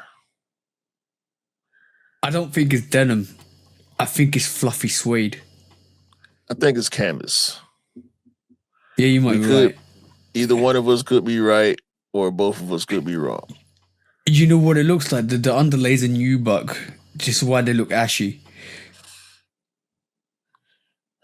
Do I want black nubuck on a Jordan 1? That's the only thing throwing me off about it is the material blocking. Yeah. I wish it was black tumble leather on the underlays. But this is it seems like it's a continuation to the Rare Air series. How y'all gonna say that? It kind of alludes to that. It literally says the Flight Club collection. I'm just reading for verbatim. Yeah, this is that Rare Air This is writing from whoever wrote this article. I'm not rolling with that Rare Air series comparison. But it's definitely more Flight Clubs coming. So we've seen a Flight Club for Jordan 4. Now we're seeing a Flight Club Jordan 3. Would you be surprised if we saw a Flight Club Jordan 1? I mean, would you be surprised if we saw a Flight Club Jordan 3 or Jordan 2 or Jordan 5? No, I wouldn't be surprised by it. I think they need to go somewhere else though. Stop going to the silhouettes that we already want. Because we just got the Levi's. We just got black cements. We got white cements. We're getting white cements again. We got fire reds. Like, stop doing similar shit to what we've recently seen or had. Like, we getting bread foes again. So they couldn't go black with the foes. But we just got white cement foes. We just got fire red foes years ago. Granted, it's years ago, but here go Nigel. Right? Go somewhere else. Go do a 8. Do a 7. Like, if And it might be risky. I've, It might be risky business. no, I think you're right. But if you have a look at this, like, let's have a look at the Citrus 7, and if you took this black, white stitching, red aspects to the sneaker, and you threw it on if you threw that on a Jordan 6 or a 7 or even an 8 with a gum outsole, if you superimpose that onto like one of the silhouettes from an 8 set from a 6 to an 8, it could go really well. It could be a bit different to what we normally see. See what I'm saying? Yeah, but they're suffering from oversaturation. I was just talking with the bro earlier, shout to Hefe, and I was telling him nobody bought 7s and 8s and 10s years ago when they started releasing more colorways, right? A lot of the colorways that they dropped sat. Unfortunately, the Citrus 7 was one of those colorways. Unfortunately, the Chambray and you just talked about the Taxi. The Taxi did okay, but then they dropped the silver pair and they dropped the Bucks 7s and like a lot of the 10s that they dropped. I'll give you a prime example, bro. Why I've not picked up the Taxi 12s. I still haven't got them in my rotation because the amount of black and white Jordan 12s I have in my rotation, I'm like, this is the reason. This is one of the reasons why that Taxi 12, when it was wanted in 2017, 18, 19, 20, everybody was asking for it. They didn't drop them. They reverted the real whatever the silhouettes were. Reverse this. Royalties, reverse this, the alternate taxis, bam, bam, bam, bam, bang. And all of a sudden, we were so saturated over the years with just a black and white Jordan 12. That's one of the reasons why that Jordan 12 went on sale and is still on sale and is still not selling out. Because a lot of people looking at that rotation and thinking, well, I've got 4 or 5 Jordan 12s with black and white in them. A Taxi special, obviously, because obviously it's a very renowned silhouette. It's the OG. But why did they do that to the OG? If they dropped none of those colors and they dropped the Taxi 12 last year or this year, whenever it dropped, was it this year they dropped or end of last year? Last year, one or two, yeah, end of last year. That would have sold, bro. I'm talking that would have flew off the shelves because everybody's been asking for it for the last 6 or 7 years. No, they just saturated the market, and then all of a sudden they expect that to sell out. It's not going to sell out. Like not the people looking at that and thinking you're taking us for a fool. You're playing in our faces because we wanted that long time ago, and you didn't drop it because you thought you could play in our faces and give us all these alternatives, and it didn't work. Because when the OG came out, everybody's looking at that and thinking, "I'll wait." Like that on the resale market is doing nothing. Oh wait, because now because a lot of people like I'm just gonna wait for that to go on sale. Another thing, when they released the denim variations, have you seen the iced carmine? Yeah, the Jordan 4. I'm looking at that and thinking that's another denim variation apparently. And I'm thinking, it's a cool sneaker. The colorway is cool, but you know what's going to happen to that? Sit.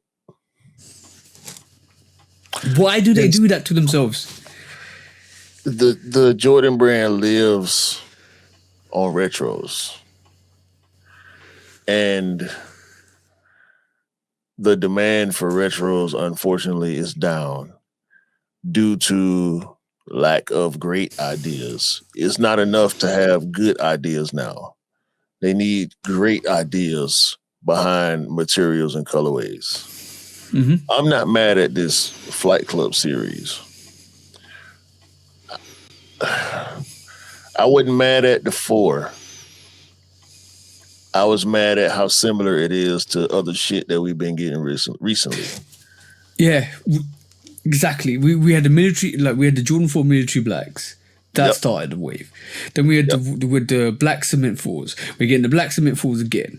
We have a predominant range of white cement 4s. Sorry, not black cement. White cement 4s again, and we have a predominant variations of Jordan 4s, which are white and black, releasing continuously.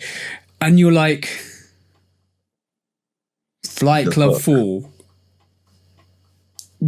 And the thing is, the presentation was on par, the box was on par, everything was fire. But you're looking at that sneaker and you're thinking, how many Jordan 4s do I have with that same colorway? Do I need this Jordan 4 with the same colorway? Because if I wear this, and this reminds me of what my missus says sometimes. And by the way, right, that ducks of a feather, was it Lumberyard, right? When I showed the missus loved the colorway, even though she don't like the silhouette. Every time I pick up a sneaker now, she would say to me, that looks like a sneaker I've already seen in your rotation. And then I'm like, yeah, you're right. You're absolutely right. Because why would I need another white and black Jordan 4 when I already have another? And if I wear that, and what's the difference now? Like I must have been, to be honest, I was a bit foolish when I got a Lucky Shot Jordan 3s and I got a UNC Jordan 3s. Because tell me, like, bro, it's practically, even though they're different, even though you know that there's a difference, you know, yeah. If I wear it, people. If you wear the UNCs, people might think, oh, them the Lucky Shorts. No, the fuck they not. They're not. So this is why in people's mind. And that's another reason why we get selective with our releases and we get selective with our collaborations, because now we don't want to see the same color variation on a Jordan 3 or a 4 or a 1 or a 2 or whatever it is, because we want to see something different. And this is why I love seeing Balvin doing what he's doing with the 4, because it's different. And I'm going to love seeing what J Tips is going to be doing with a Jordan 4 or the Jordan 3 or Jordan 2, because it's going to be different. And I love to see what Nina Chanel did with her shoe, because it was different. And this is why, and when they did the 95s, and when we picked up the Atlantis, the Hong Kongs, the Oregons, the Costons, and the Amamanias, they're different. And this is why retros are getting trashed on nowadays.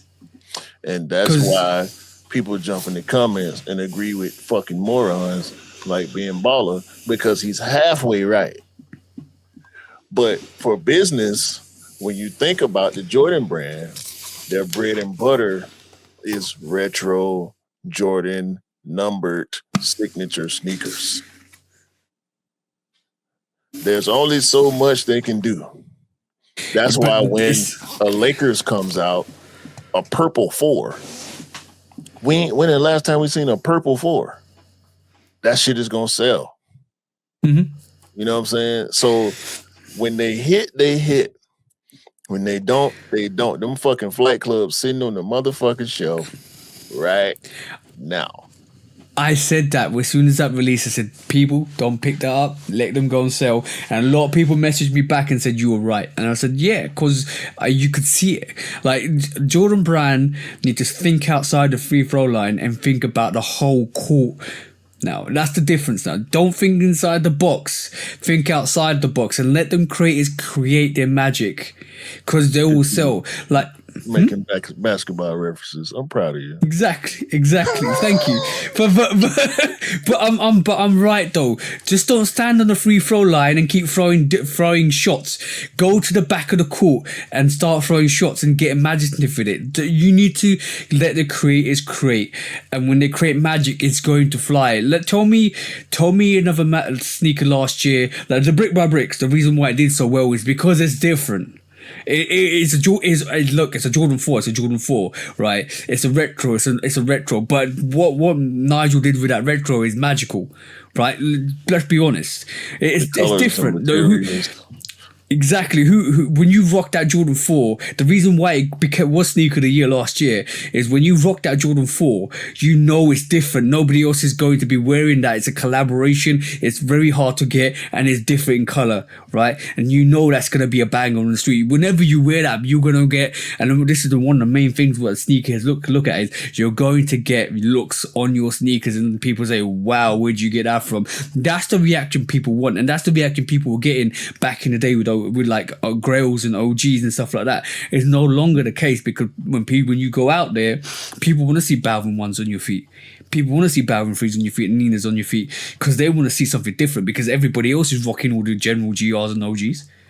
Mm-hmm. So that's the difference. Yeah, bro. Again, to close it out, I do like this this Flight Club OG High Jordan 1. I hope it does well.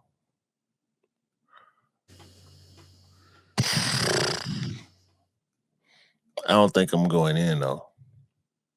I don't think it's gonna do well. I would like it to do well, but I don't think it is. I don't think we've seen anything like this since the what was it? Bloodline. Yeah, you're right. Bloodline. What was the shoe? It was black. It was all black. Had a black outsole, white midsole, and a couple of red features. Was it a Bloodline? No. You're talking about the PSG one. No, it wasn't the PSG. I know the PSG because it had the stripe on the midsole. Yeah, with a neoprene on it. Yeah. The pair I'm talking about had vinyl on it, maybe? Oh, I know what you're talking about. I can't remember the name. I think it was a Bloodline. It was one of the Bloodlines. Probably, most likely. When I say Bloodline, you thinking about the one with the red trim. I still got those. You cut yours and made them into Chicago's, right? Yeah. Did you cut the trim on it? Yeah, I cut the trim on it, yeah. Yeah, I still got mine in the original form. I wanted to paint the white black and turn it into the Bloodline PE. I may still do that someday. But I think it was one of the Bloodline releases because it was around that Bloodline Unite when they was doing them different series. You know what I'm talking about when you see it. I've seen that a hell of. It was a mid. I think it was a mid. I gotta look it up now. I'm looking up, dude. Was it women's? I don't know if it was a women's. All right, let's move on to the next one while you're looking, camera. I don't know if we got time for any more quick strikes right now. We had two. Okay, we can move on to. We can discuss the other two on what do you call it on the Aaron the Crud. The Patreon exclusive show that y'all need to go to our Patreon page and support and sign up, subscribe to the Patreon, and look out for the bros, please. Y'all know we working hard over here, and we do this not just for us, for y'all. And another 2 topics is going to be another 30 minutes. And I ain't got time for this. My wife gonna choke me if I go 3 hours in the parking lot. I ain't lying. You want me to lie to you? No. Shit. I'll get you on that. All right, cool. Let's move on to our favorite topic of the week. Yeah, let's do that. When resale is too high. Damn resellers. Order. When hype beats go too far. These damn hype beasts. Order in the court. Order. When the back door opens. Guilty. It's time for Order in the court. the sneaker court of public Guilty. opinion.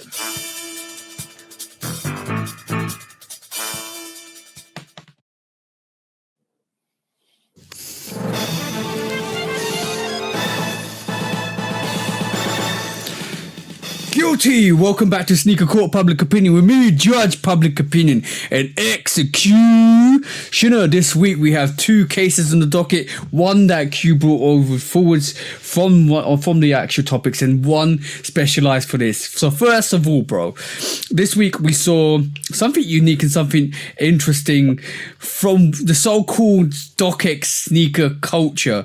And I wanna kind of show you this. I think you already know what I'm going to show you, bro. But this is what StockX regard as sneaker culture, bro. Did you see it? Did you see this camel toe Neon 95? I saw that bullshit. Right. This is StockX's basically background story. Somebody went to a Japanese cobbler's in Japan and got their Neon 95 shaped as a camel toe, so it's like got separation between the first two toes and the last three toes, and basically created a camel looking toe. And StockX culture, that's what they call themselves. This page is called StockX culture. Thought they would elevate this uniqueness and design. First of all, bro, not only did you ruin Air Max 95 Neon, you destroyed it and you called it culture. When has this ever been culture, bro? First of all, this StockX culture page is a weak ass attempt at StockX trying to play sneaker media. Hey, StockX, we don't fucking need or want y'all to be our sneaker media. Y'all got to climb out the goddamn hole with sneakerheads already. We don't trust y'all. We don't fuck with y'all. And Brendan Dunn can't save y'all. All right? There's a lot of people don't fuck with Brendan Dunn. And I kind of respect Brendan Dunn. But the fact that it's kinda is because he ran over there to y'all when y'all change ownership and think this type of bullshit gonna fly. He worked for Complex. Look at that, bro. Look at that. Look at this. Man. I'm going to take that off the page because that's horrendous. You desecrated an OG, created a camel toe, and you elevated on your platform. I don't care what that guy does to his sneakers. He can do whatever he wants to his sneakers, but that's not sneaker culture for one. And StockX putting it there and calling it sneaker culture is absolutely horrendous. So on that note, bro,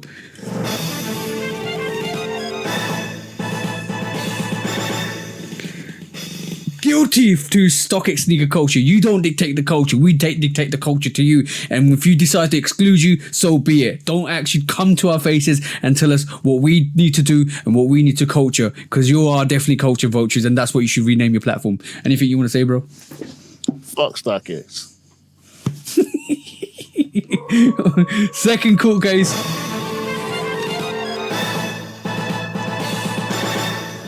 Guilty. Okay, cool. I had this from earlier on. Snipes.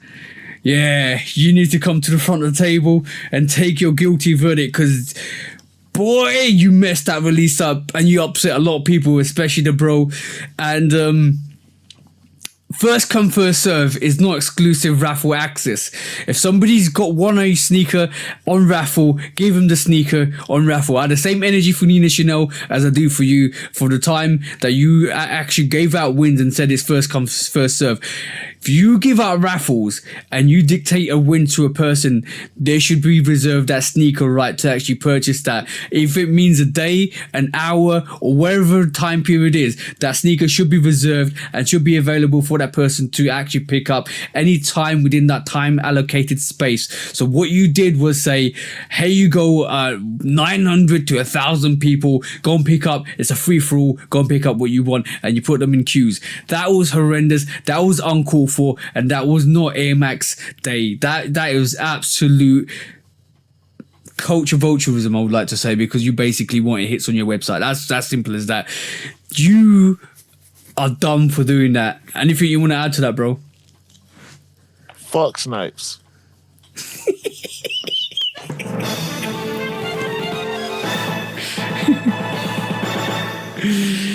Guilty. What's the point of doing a raffle when you can't even dictate a sneaker to a person?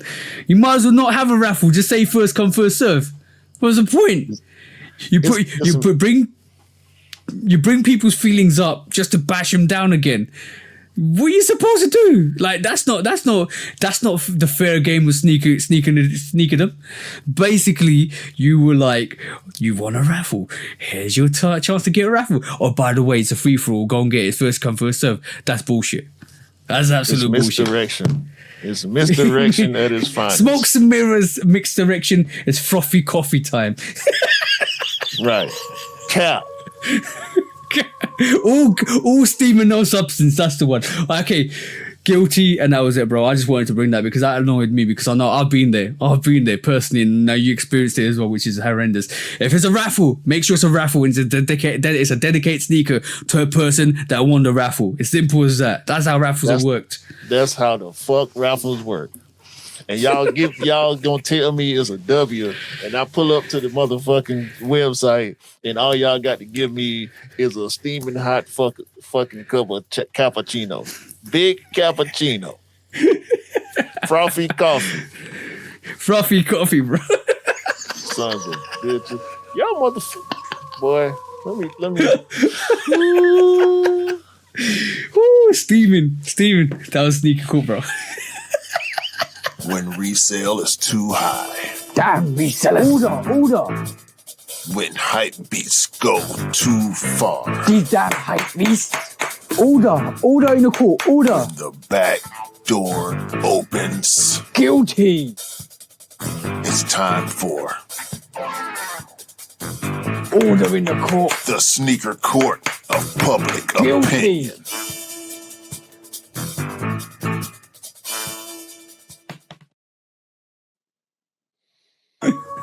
A big pile of frothy coffee. A big fucking steaming jug, a gallon jug of frothy coffee. That's the one. Motherfuckers. Let's do some discounts. Oh man! Shout out to Drewski. Oh yeah, that was Yorio. That man's something else. You know what? I some of the skits were, teetering, but that was perfect. That skit this week was perfect, bro. Something is wrong with Drewski's brain. I swear. No, he's saying it like we all see it, bro. Say what you see. Say what you see. Something is wrong with his damn brain, bro. Like, oh my God. You know how many? Go ahead. You know how many people he pissed off with that? That's what I was about to get to. Drewski is being sued by Erica Kirk. She sent him a cease and desist, trying to make him take down the video, his most recent video, from whatever platforms that he has it on. But guess what, you stupid? Parody is protected by the freedom of speech. Yeah. Hey. What's that? What amendment is that, bro? Number one. Number one. Exactly. Number one. And Number one. And if you want to give out lawsuits, you stupid bird, why don't you sue Elon Musk? Because Grok said that was you. Drewski didn't say it was you. Grok said it was you. Sue Elon. You could have made this up. Oh man. Go and spend another £1,000 after, Yeah. That's funny. Shout out to Drewski once again. No, round of applause to Drewski. Yeah, do that. Hit the button for Drewski. Tell it like it is, bro. Remember when I told you about Salesforce laying off 4,000 humans? Yeah. To use AI? Yeah. They regret that shit. Why? They came out and publicly said they should not have laid off them 4,000 humans because now shit is fucked up. Oh, that's totally fine because the people you laid off can actually ask for a higher wage demand to come back. With your dumb ass. Exactly. Speaking of AI, remember when I told you about the dude who made all them Homer Simpson parody songs? Oh yeah. Yeah, he pled guilty. Oh, because he made all of those songs in a space of a couple of hours. And Oh no, actually, he hacked the platform to be able to replace real songs with the parody songs. He had to go to court and he had pled guilty. This is the first official case where it was fraud, actually. They charged him with fraud somehow, and he pled guilty due to using AI to hack and fraudulently do something. I don't know how the fuck they tied it to fraud, but yeah, he pled guilty. So this is the first case in U.S. What's his history. name? I don't know his name. Let me see. Where is it? Where's this story? I just wrote it down to paraphrase. Oh no, I've got another brilliant story for you. I hope it's not the same one. Right, cool. I'm going to do a quick one for you. A person called Michael Smith pled guilty to one count of conspiracy. That's the one. This conspiracy to commit wire fraud. Yeah. So basically, he made loads of he made AI songs to utilize rapid generation music, right? Which he made over 10 million in royalties in the space of and 1.2 million per year at a height of his scheme. Bro, he was rinsing it. He's actually rinsing it. He pled guilty. I heard about this story because what he did was made in a number of hours. 661,440 streams per day. Mm-hmm. He made a vast amount of songs. $3,300 a day. Using AI, bro. Using AI. Yeah. So this is the first case where somebody has used AI and has been found guilty. The first of many. Yep. Crazy. I heard about this. That was crazy. Black Label Air Sunder. Is that Black Label as in the alcohol company? No. Okay. Clothing brand. Okay, good. 365 pairs.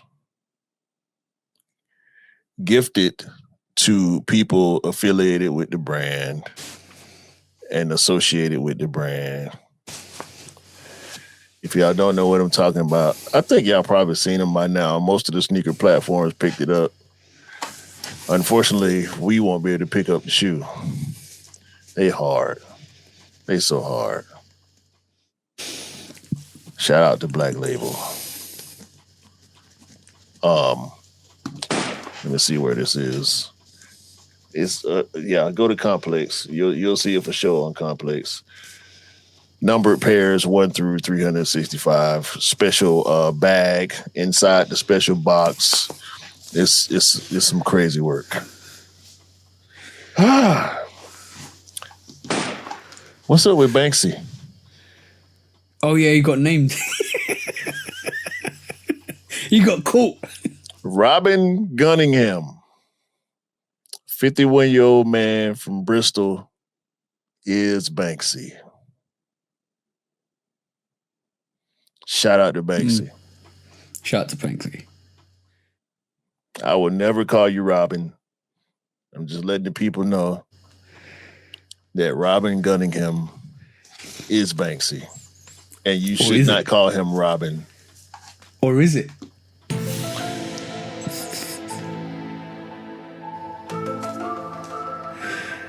I don't know who this dude is. I just know Banksy. Shout out to Banksy. Keep doing the people's work out here. God's work. Yeah. Venus Williams, the legend, Venus Williams, at the Miami Open, wore a one-of-one Lacoste jacket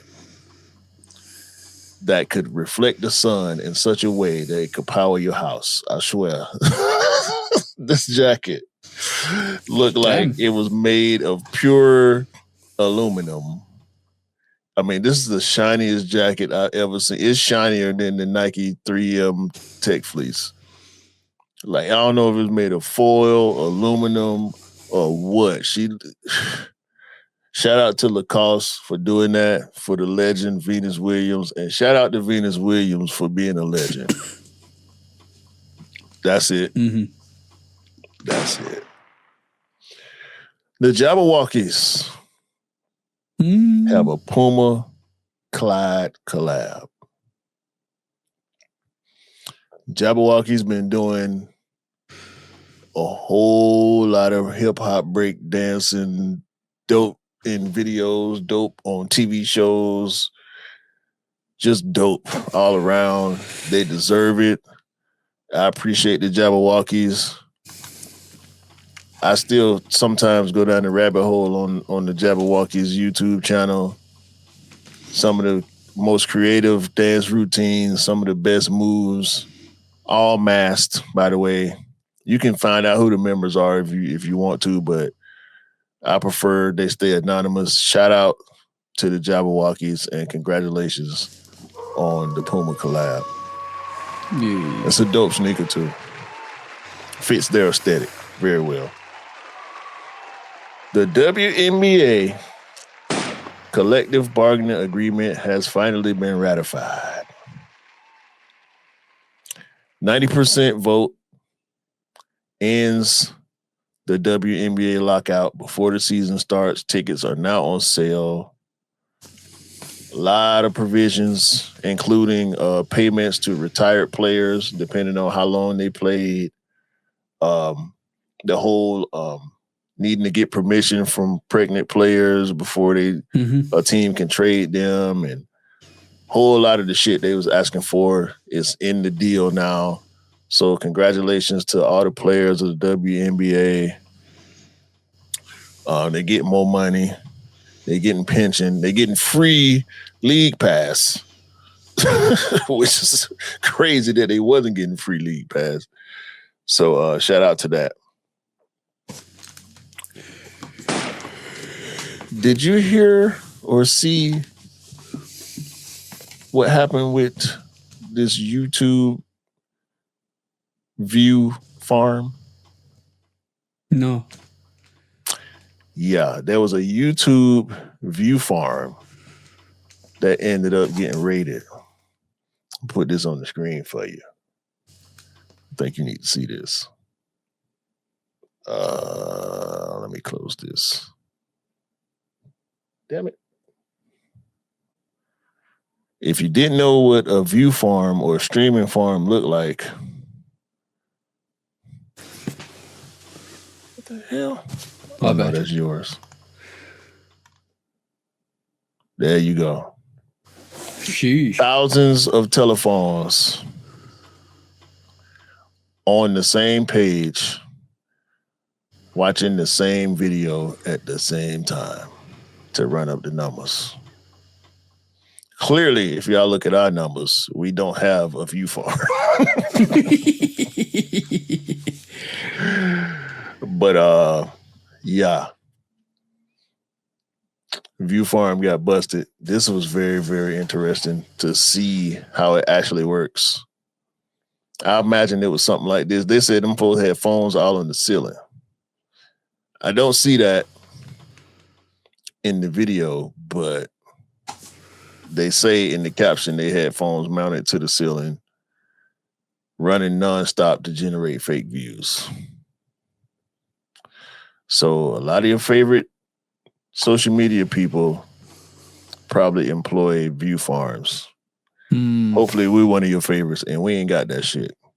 So if only we did.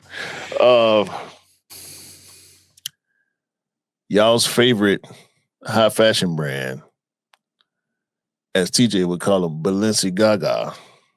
Balenciagas. Got a fucking toilet tissue wedding dress. Bro, that's I'm guessing you ain't see that either. Let me throw that on the screen for you too. Bro, I saw that. I saw their 1,000 pounds carrier bag.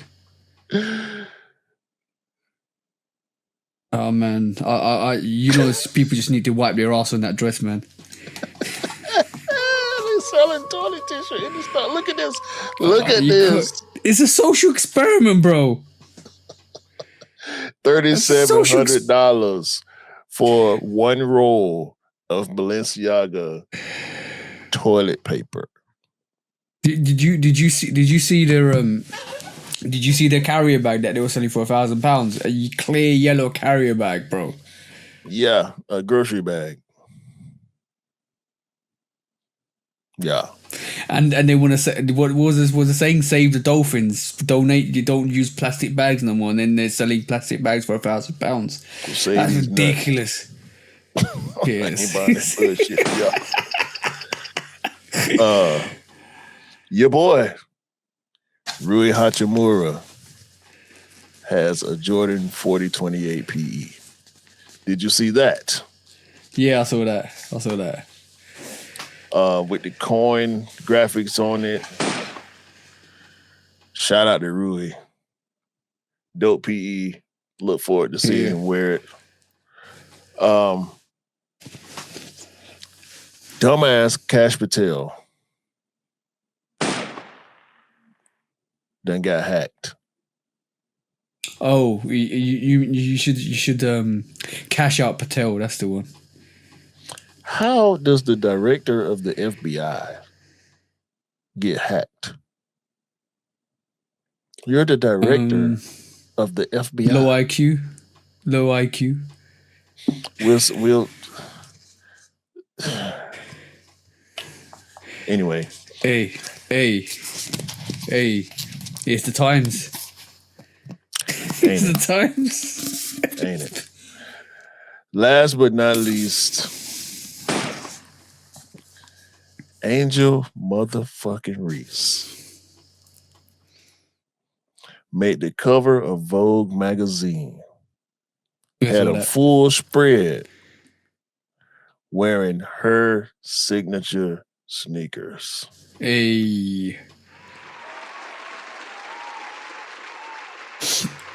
Look at how nice the shoes look. Them some dope shoes. Yeah, they look good. Angel motherfucking Reese. She keep doing shit that ain't nobody doing. And all y'all got to offer her is hate. Because her legs longer than yours.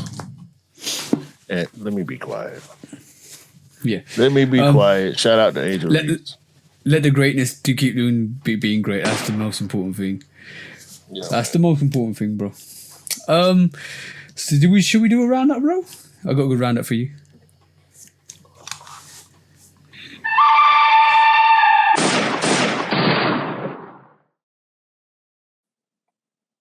Yes, welcome back to the roundup, the good, the bad, the ugly. This week, the good stuff. We start off with J-Tips joining the swoosh. Whoa, that's great news. Jordan Brand, we were going to mention it. We'll mention it here in the crowd, but Howard White, thank you for saving Jordan Brand and continuing that venture, even though sometimes we get bedraggled by it, and even though we sometimes on your case about it, but we still love the Jordan Brand. And the bad this week, fuck pollen, fuck for everything that's trying to kill us. Pollen and kudzu and was it nutweed? Nutwood, yeah, Nutroot, and all that, and what do you call it? And what do you call it? Those shops that those pretentious shops that want to sell you pretentious food. Fuck those two, and also fuck Balenciaga and everything they do. It's a social experiment. I hope you flush you down the loo as well because you're absolute trash. The ugly this week, right? First of all. The ugly is definitely StockX culture and that camel toe bullshit that they did. And also one of the uglies I wanted to put this week is this, bro. Is KFC's pickle jacket. What the fuck is this, bro? KFC's pickle ass jacket with a pickle meal because it's all pickled up into a package of ugliness there. That was the ugly this week, bro. That was the good, the bad, and the ugly, bro.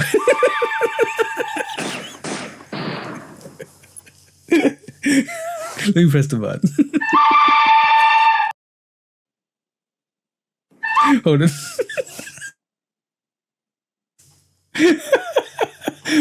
It's not working. Just because you're too excited, you pressing it.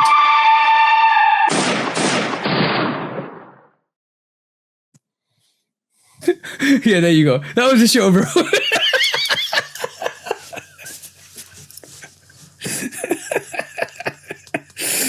Pickle jacket, bro. What the fuck? They must have lost revenue in the fast food wars or something. There's no excuse for doing something that fucking stupid. I told you, that's the ugly part. This is what you call the fashion culture that we live in, bro. Hey, oh, you know what was really epic? Talking about Balenciaga, I don't know if I sent you this, but there was I must have sent you this. There was a roundup of all the bullshit they put out. All the this is the homeless.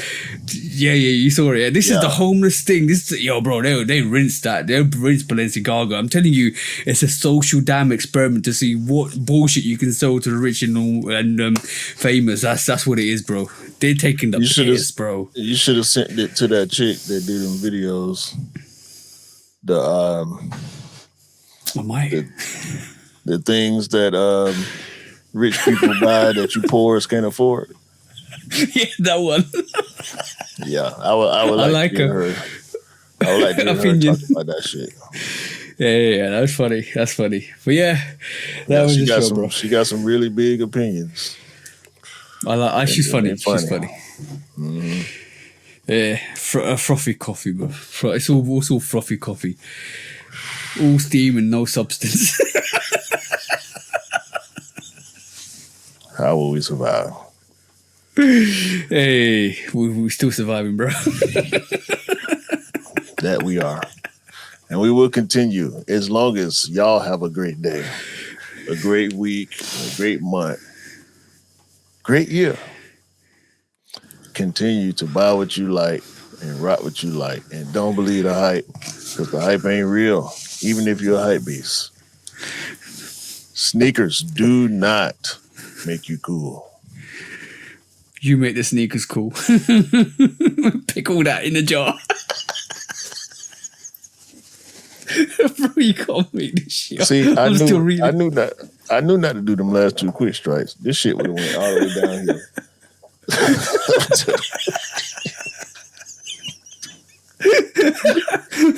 Peace. Peace, man.